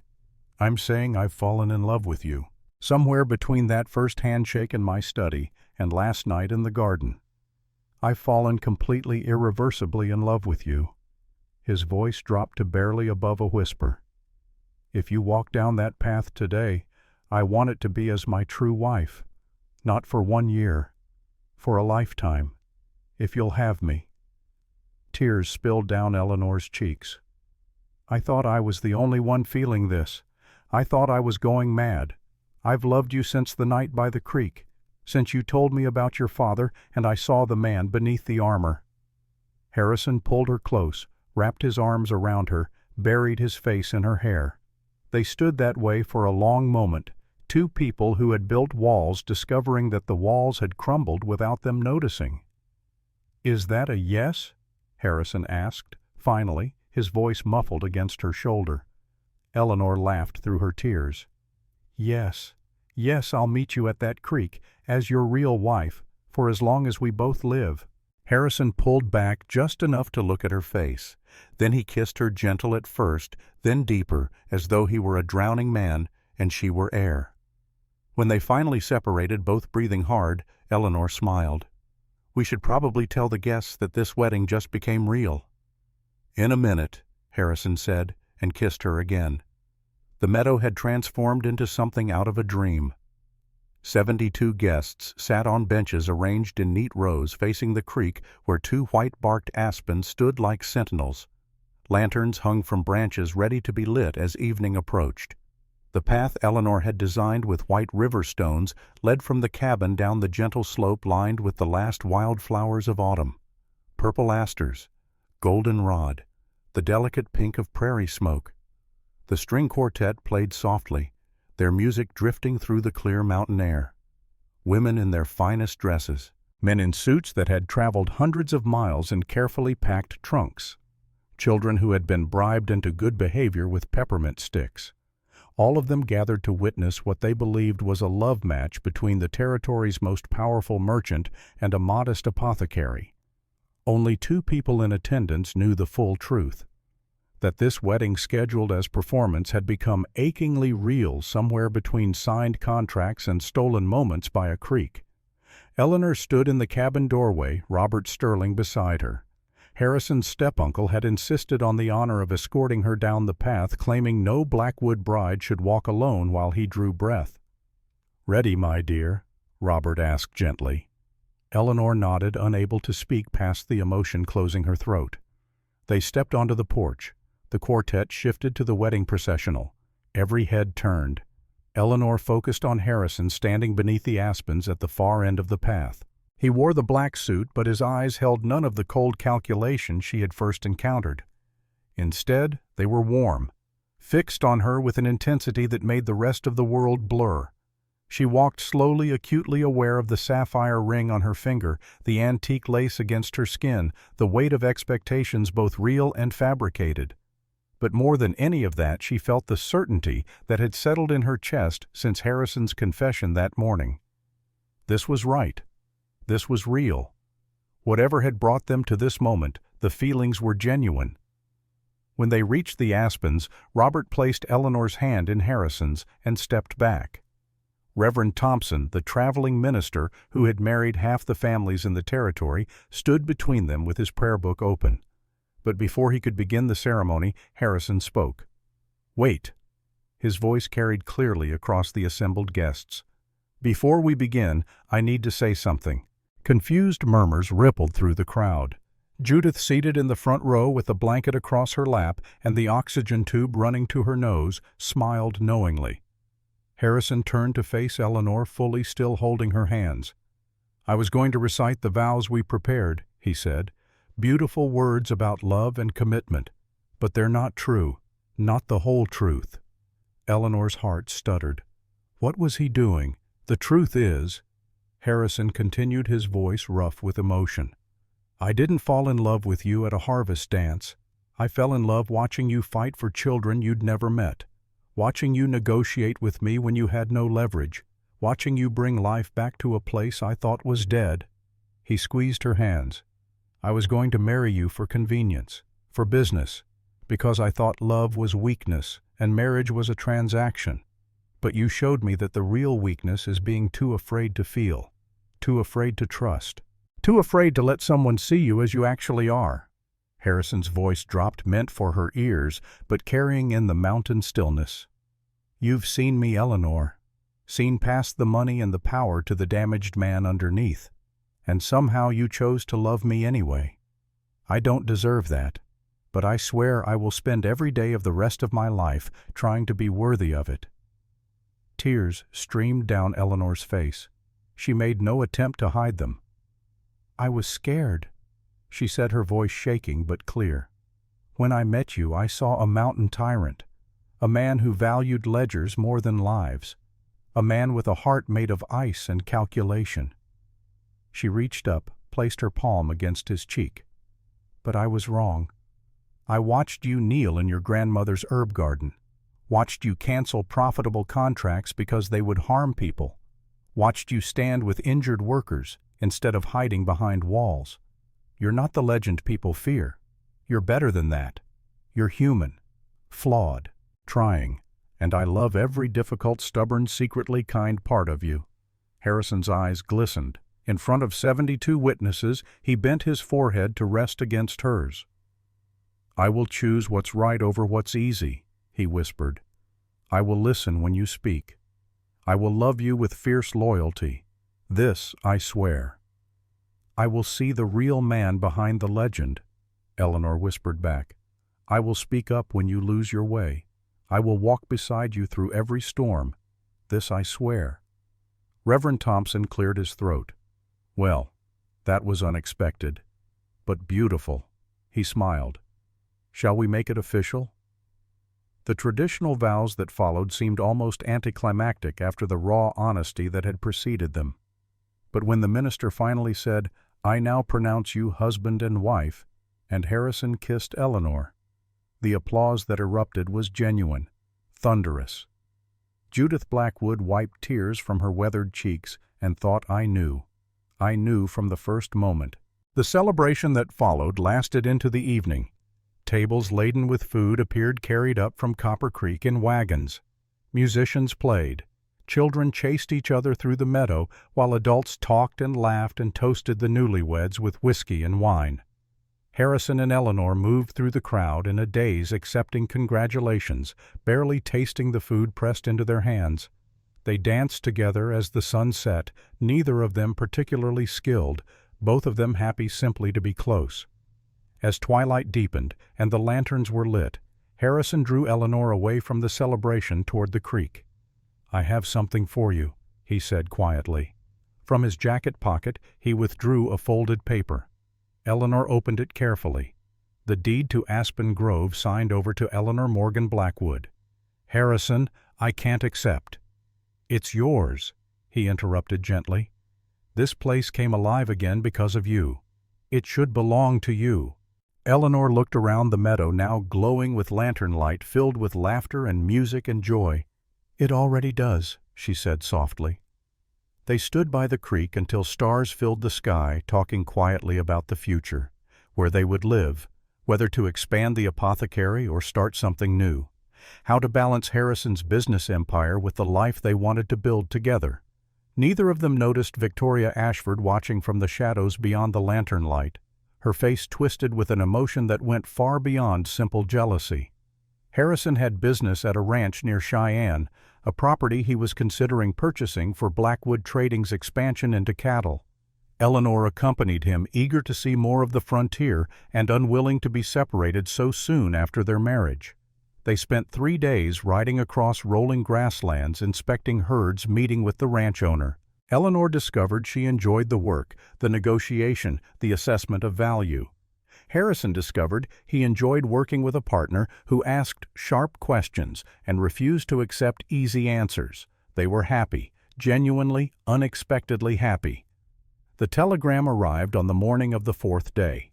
Harrison read it standing beside the breakfast table in their hotel room, his face going pale, then dark with fury. "What is it?" Eleanor asked, alarm spiking through her. "Silver Creek." Harrison's voice was flat dangerous. "The new trading post. Part of the building collapsed during a structural inspection. 3 workers seriously injured. 1 might not survive." He crushed the telegram in his fist. "The foreman I trusted most, Thomas Garrett, 15 years with the company. He cut costs on materials, used substandard lumber, skipped crucial support beams, then disappeared with $2,000 from the construction account." Eleanor felt ice settle in her stomach. How bad is the damage to the workers? Richard Moss, married with 4 children, crushed leg, may lose it. Samuel Chin, broken back, doctors uncertain if he'll walk again. James Webb, head injury, unconscious since the collapse. Harrison walked to the window, stared out at the Wyoming plains. "This will destroy us. Not the money, the reputation. People already fear Blackwood Trading as ruthless.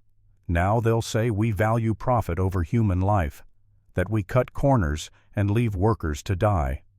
He turned back to Eleanor, and she saw something she had never seen before in his eyes. Helplessness.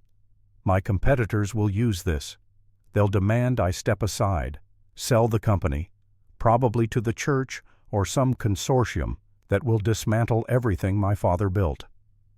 Eleanor stood cross to him, took his hands. "Tell me what needs to happen." "We return to Colorado immediately. I face this. Take responsibility. Pay compensation. Probably resign before I'm forced out."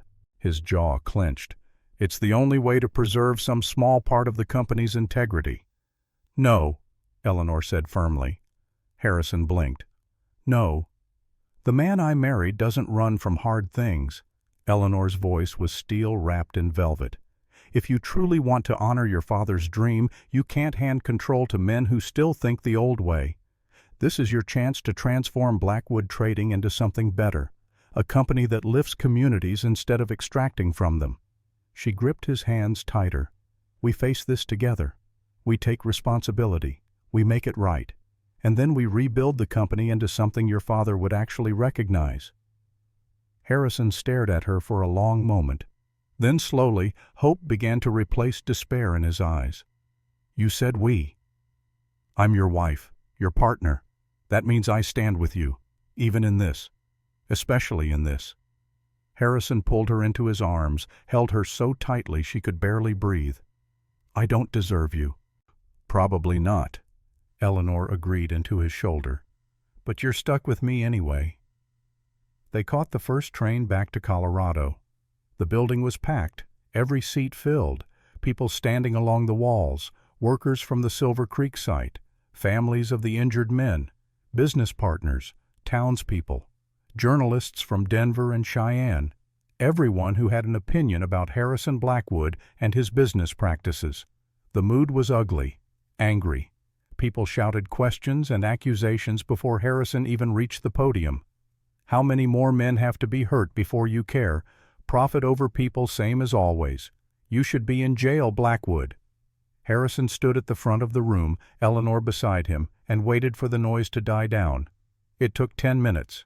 When silence finally fell, it was tense, hostile. "I stand before you tonight," Harrison began, his voice carrying to the back of the hall, "not to make excuses, but to take responsibility." He paused, letting the words settle.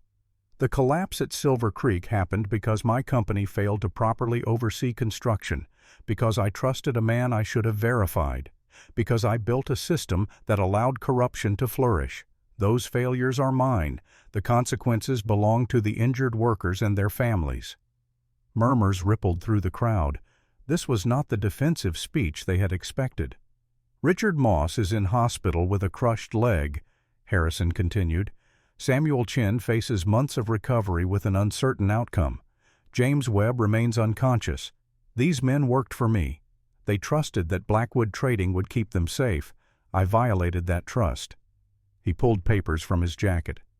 "I'm announcing the following actions effective immediately. First, all medical expenses for the injured workers will be paid in full. Every doctor visit, every medication, every surgery, for as long as necessary." The hostile murmurs quieted slightly. "Second, each injured worker's family will receive $100 per month until the worker can return to employment. If permanent disability prevents return to work, the payments continue indefinitely." Real surprise now. $100 per month was more than most workers earned. Third, I am establishing the Blackwood Community Fund with an initial investment of $50,000. This fund will finance affordable housing schools and fair building practices across the territory. Every construction project will be overseen by independent inspectors. Every worker will be paid fair wages. Every material will meet or exceed safety standards. Harrison's voice grew stronger. "Profit must serve people, not the other way around. My father built this company on that principle. I lost sight of it. Tonight I recommit to it." He looked across the crowd. "Some of you will say this is too little too late. You may be right.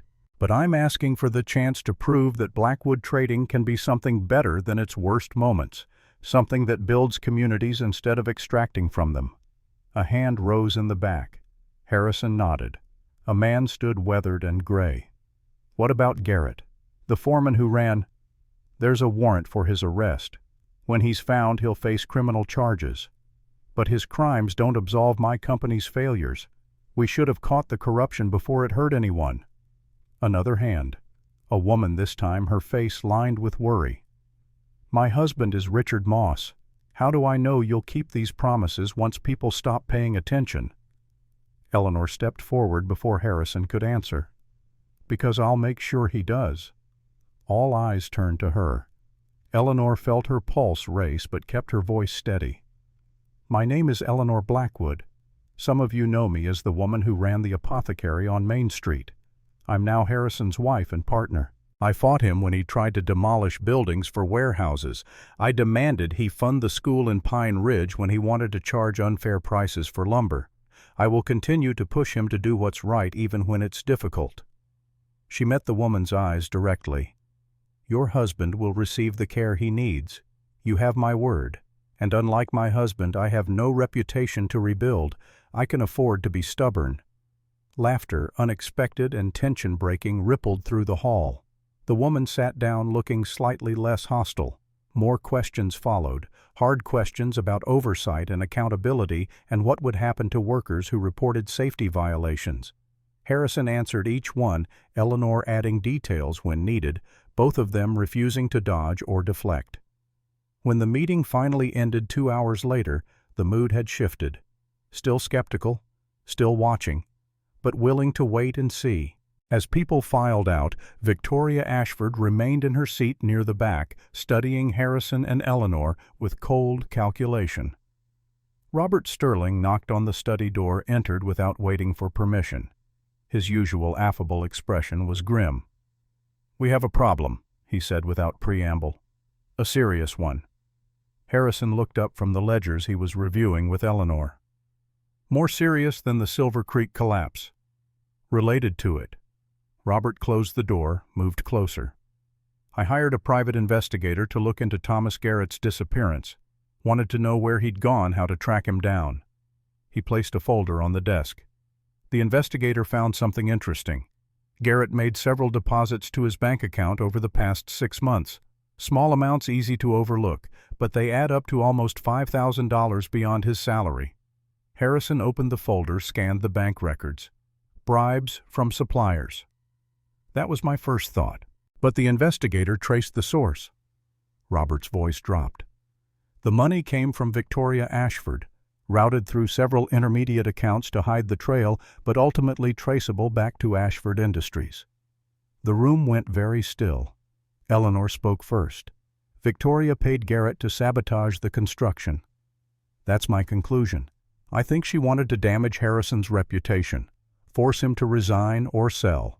Then she could buy Blackwood Trading at a reduced price, combine it with her textile business, create a monopoly on commerce in the territory. Harrison's hands clenched into fists on the desk. She engineered the collapse. 3 men were injured because she wanted revenge for a relationship that ended 4 years ago. Not just revenge, Robert corrected. Business. Victoria Ashford doesn't do anything unless it increases her power or wealth. Personal feelings are just convenient motivation.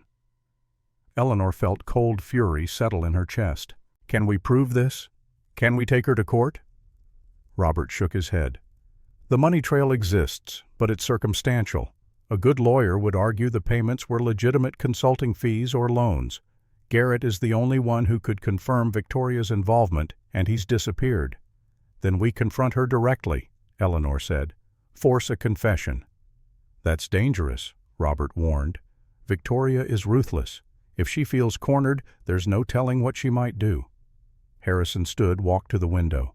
Outside, snow was beginning to fall, the first real snow of winter. He watched it accumulate on the porch railing, thinking. Set up a meeting, he said finally. Private, just Victoria, Eleanor, and myself. Tell her I'm considering her proposal to merge our companies. That should bring her willingly.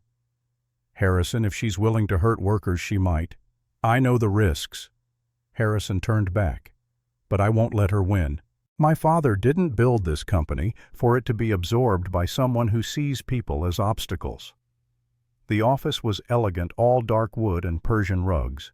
Victoria sat behind a massive desk, perfectly composed in a tailored burgundy suit. She smiled when Harrison and Eleanor entered, but the smile didn't reach her eyes. Harrison, how lovely to see you. And Eleanor, of course. Please sit.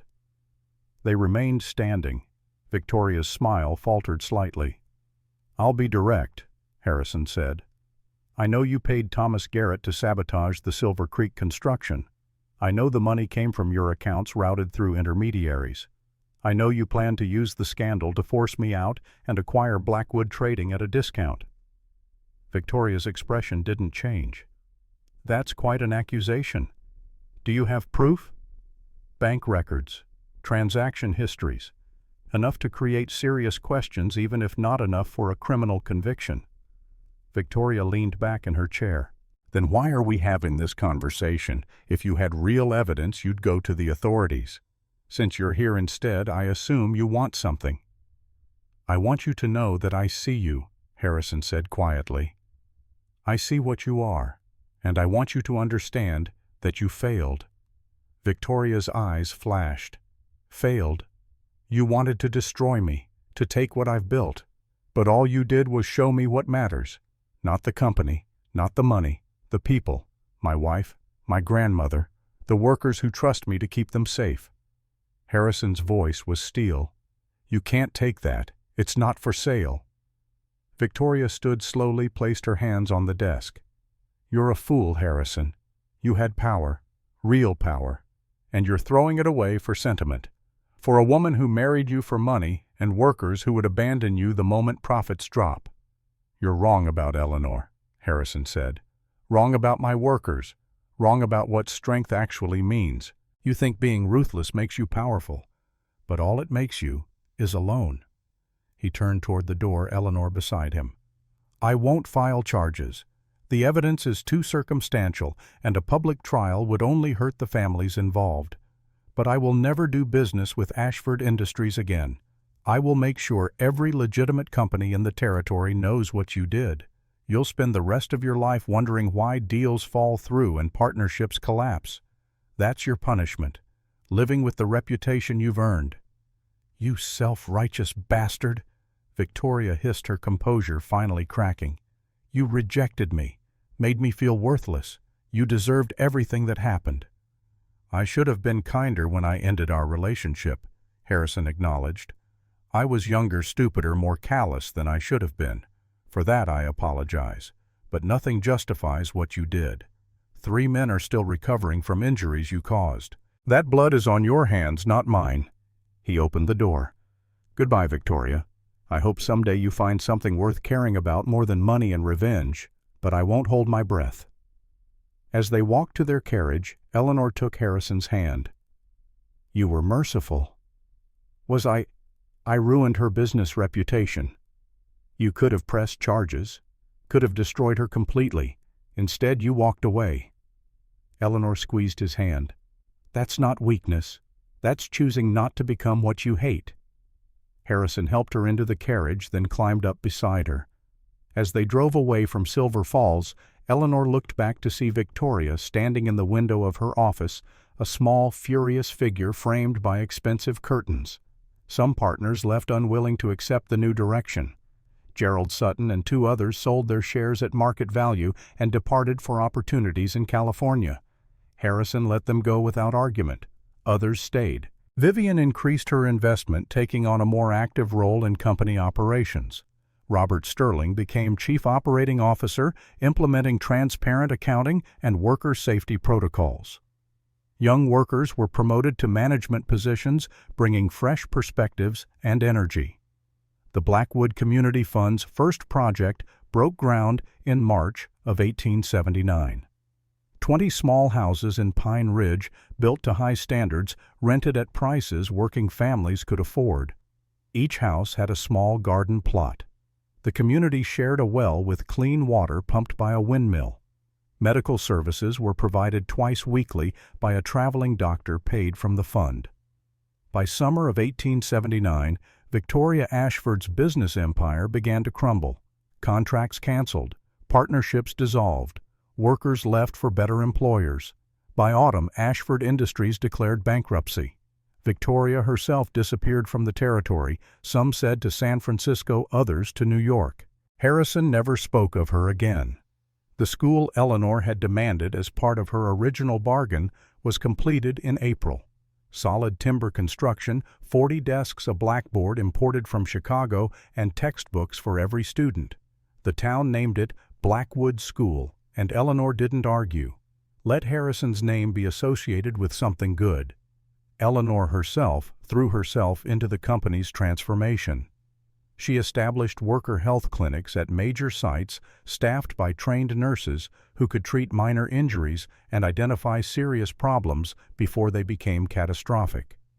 She negotiated fair contracts with suppliers, cutting out middlemen who inflated prices. She accompanied Harrison to business meetings and asked the questions he would have been too proud to ask. They made a formidable team. Harrison's strategic vision and Eleanor's practical compassion balanced each other. Where he saw numbers, she saw people. Where she saw immediate need, he saw long-term sustainability. Together, they built something neither could have created alone. And through it all, Judith watched with satisfaction. The nurse knocked on Harrison and Eleanor's bedroom door. They had been staying at Eagle Ridge for the past week, knowing the end was near. "She's asking for you both." They dressed quickly, hurried to Judith's room. The old woman lay in her bed, shrunken and pale, breathing with great difficulty despite the oxygen. But her eyes were clear. "Come here," she whispered. "Close." Harrison and Eleanor sat on either side of the bed. Judith took their hands, her grip surprisingly strong. "I need to confess something," she said, each word costing her precious breath. "That first dinner, when I asked about your courtship, I knew it was fabricated." Harrison stiffened. Eleanor squeezed his hand. "The story was too perfect," Judith continued. "Too rehearsed. Harrison, you're brilliant at business, but you've never been good at lying about feelings. And Eleanor, you looked terrified every time you had to recite the script." She smiled, the expression transforming her worn face. "I could have exposed you, could have refused my blessing, could have given my shares to the church out of spite." "Why didn't you?" Harrison's voice was hoarse. "Because I saw something neither of you had seen yet. I saw the way Harrison's whole body oriented toward you, Eleanor, when you entered a room, saw how you defended him against Victoria without thinking, saw 2 stubborn, wounded people beginning to heal each other." Judith's breathing grew more labored. The nurse stepped forward, but Judith waved her back. "I made my choice. Instead of exposing the lie, I gave it room to become truth. I moved my shares early, removing the legal obligation. I arranged small challenges to test whether the feelings would develop." She looked at Harrison with fierce love. You were so determined to never be vulnerable, to never risk love because you'd lost so much already. But Eleanor got past your walls, made you remember that your father didn't build this company just for legacy. He built it for love. Tears streamed down Harrison's face. Grandmother, Hush, I'm not finished. Judith's grip tightened. You've made me so proud. Both of you.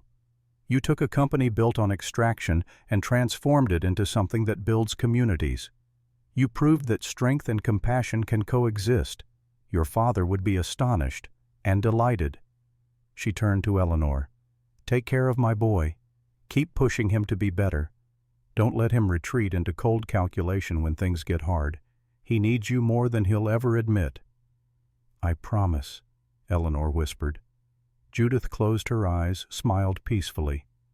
Good. That's good. I can rest now. I've seen my grandson find love. Real love. The kind worth fighting for. The kind that changes everything. Her breathing slowed, became shallow. The nurse moved closer, checked her pulse. At 3:47 in the morning, with her grandson holding one hand and his wife holding the other, Judith Blackwood died. Peacefully. Content. Having accomplished what she set out to do. Every prominent family in the territory attended.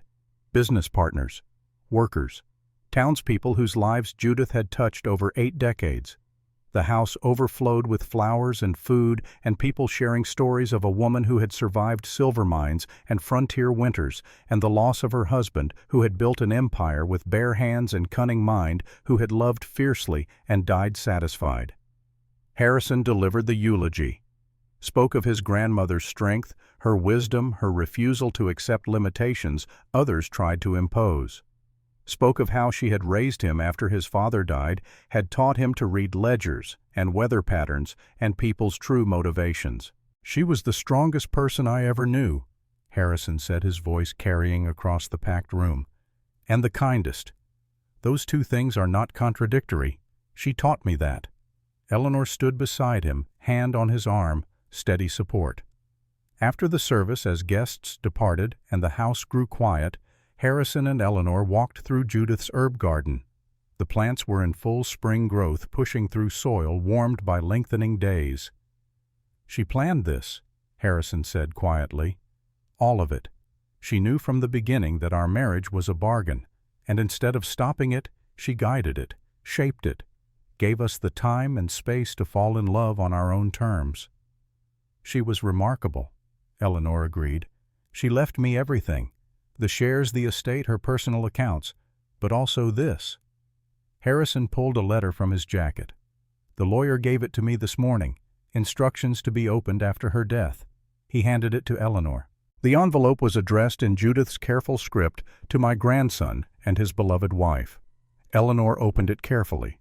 Inside, a single page filled with Judith's handwriting. My darlings, if you're reading this, I am gone. Do not mourn over much. I have lived a full life, loved, deeply built, something lasting, and had the great joy of seeing you find each other. Harrison, you were always so determined to be invulnerable, so convinced that love was weakness. But you are most like your father when you allow yourself to feel, when you choose compassion over calculation. Eleanor has given you permission to be the man you were always meant to be. Don't waste that gift. Eleanor, you are stronger than you believe. You negotiated with Harrison when you had nothing but courage to bargain with. You fought for children you'd never met. You stood up to Victoria when silence would have been safer. That strength will serve you well in the years ahead. Use it. I have one final request. The Blackwood Community Fund should continue and expand, but name it after both of you. Let it be a symbol of partnership, of love turned into action, of two people who found each other in the most unlikely circumstances and chose to build something beautiful. Live well. Love fiercely. Remember that the best legacies are the ones that lift others. With all my heart, Judith. Eleanor folded the letter carefully, tears falling onto the paper. Harrison wrapped his arms around her, and they stood that way in the herb garden, mourning and celebrating simultaneously. The dedication ceremony for Eleanor Commons brought the entire town together. 20 houses arranged around a central green space. The school on one end, a community well with a windmill painted bright red, garden plots bursting with vegetables, children playing tag between the buildings. Families who had lived in drafty shacks or overcrowded boarding houses now had solid walls and secure roofs. Families who had worried about winter now had fireplaces that drew properly and windows that sealed against cold. Eleanor stood on the small platform erected for the occasion, looking out at hundreds of faces. She had prepared a speech notes carefully written on cards in her pocket. But when the moment came, she set the cards aside. "This place exists because people demanded better," she said simply. "Because workers refused to accept that poverty was inevitable. Because communities came together to support each other.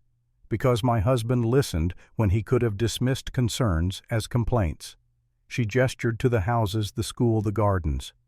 "This is what happens when profit serves people instead of the other way around.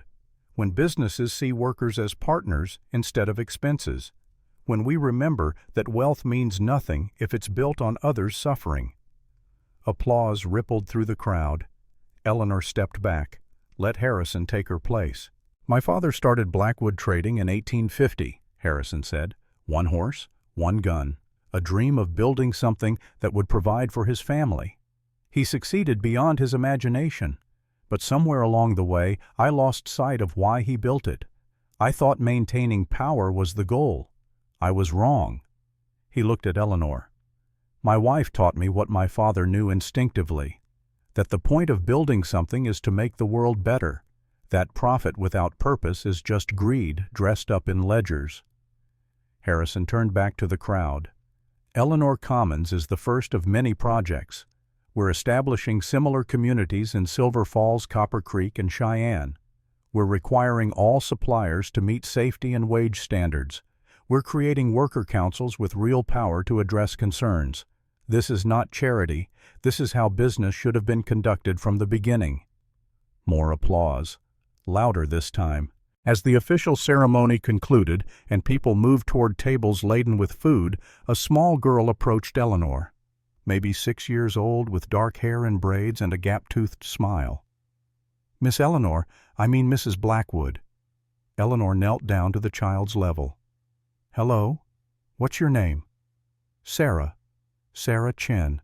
My daddy's leg got hurt at Silver Creek. But it's better now, and we live in one of these houses." She gestured at the buildings behind her. "I wanted to say thank you." Eleanor felt her throat close. "You're very welcome, Sarah. Daddy says you're the reason he still has a job, the reason we don't have to move away." The little girl threw her arms around Eleanor's neck, hugged her fiercely, then ran back toward her family. Harrison had witnessed the exchange. He came to stand beside Eleanor, offered his hand to help her stand. "You've changed lives," he said quietly. "That little girl will grow up in a safe house with enough food because you demanded it." "We demanded it," Eleanor corrected. "This is our work, together." They walked through Eleanor Commons as evening fell, visiting with families, inspecting houses, listening to concerns and suggestions. By the time they climbed into their carriage for the ride back to Copper Creek, Eleanor was exhausted but deeply satisfied. "I have news," she said as they drove through the darkening landscape. Harrison looked at her concerned. "Good news or bad?" "Good. Very good." Eleanor took his hand, placed it on her stomach. "I'm pregnant. About 3 months along. I wanted to be certain before I told you." Harrison's face transformed. Joy, wonder, fear, all of it visible in his expression. "A child. We're going to have a child."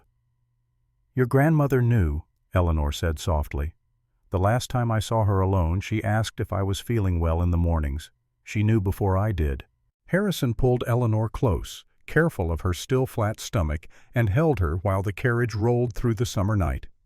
Harrison Blackwood, 76 years old, sat on the porch of his timber home watching his grandson Jonathan absorb the story he had spent the evening telling.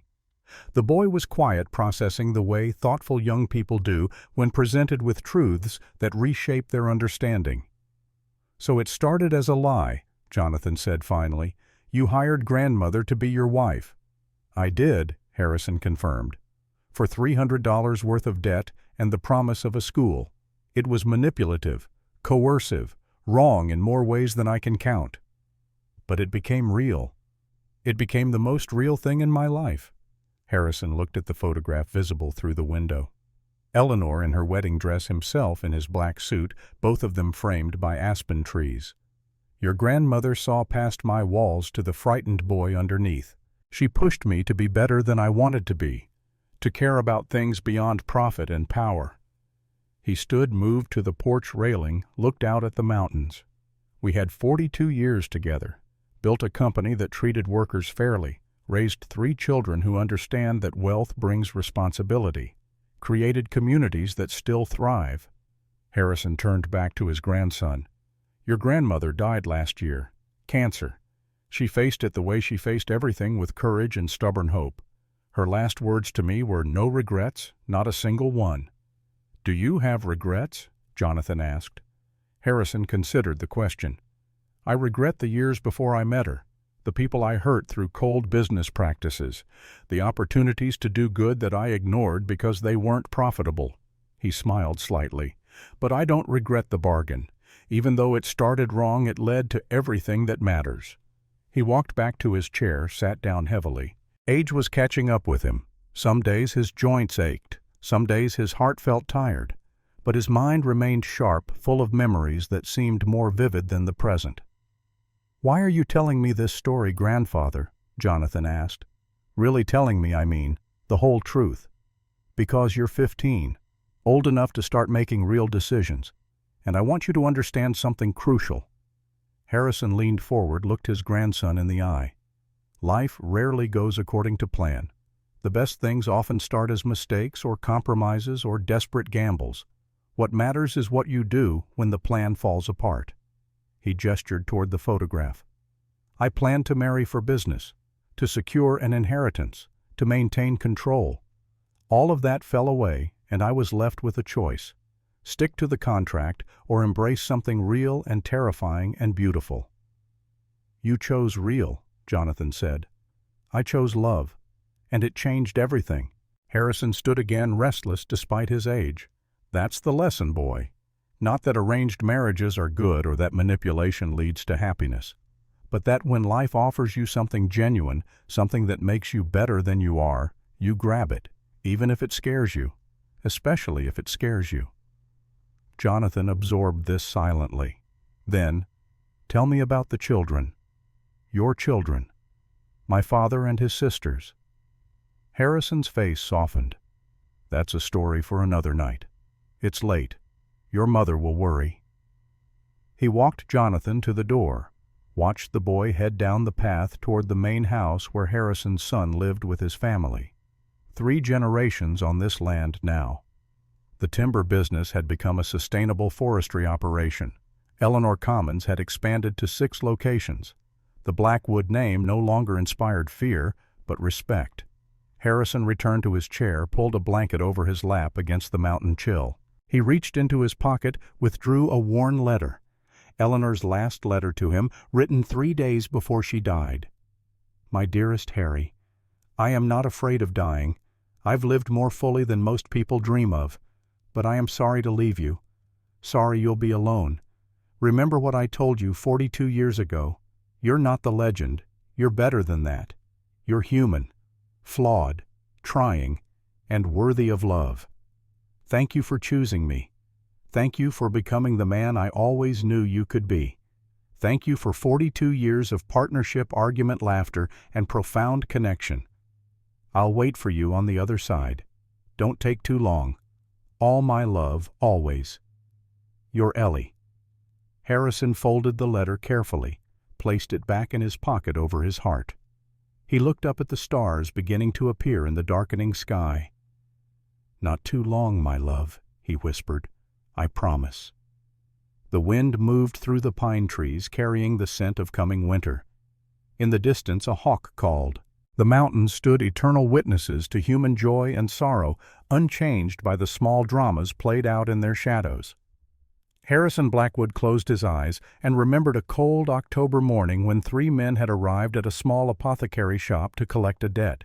Remembered a woman with fire in her eyes who had demanded a school for children she'd never met. Remembered falling in love despite his best efforts to remain invulnerable. He remembered it all, every moment, every word, every touch, and he smiled, because what had started as the most arrogant, manipulative bargain of his life had become his salvation, his purpose, his greatest joy. Eleanor Morgan had been forced to marry the most dangerous mountain man in Colorado Territory, and it had been the best thing that ever happened to both of them. Jonathan was quiet for a long moment. Then he stood, walked to his grandfather, and embraced him. "Thank you for telling me the truth," the boy said. "Not the pretty version, the real one." Harrison held his grandson, feeling the weight of years and the lightness of unburdening simultaneously. "The truth is all we have in the end, boy. That and the people we love." When Jonathan left, Harrison sat alone on the porch as the last light faded from the mountains. He thought of Eleanor waiting for him somewhere beyond the veil. He thought of Judith, who had orchestrated their love story with the patience of a master strategist. He thought of Aspen Grove, where 2 damaged people had learned to be whole. The stars appeared one by one, filling the sky with ancient light. Harrison closed his eyes and felt for the first time since Eleanor's death something close to peace. His bargain had cost him pride. It had required him to become vulnerable when he had spent a lifetime building armor.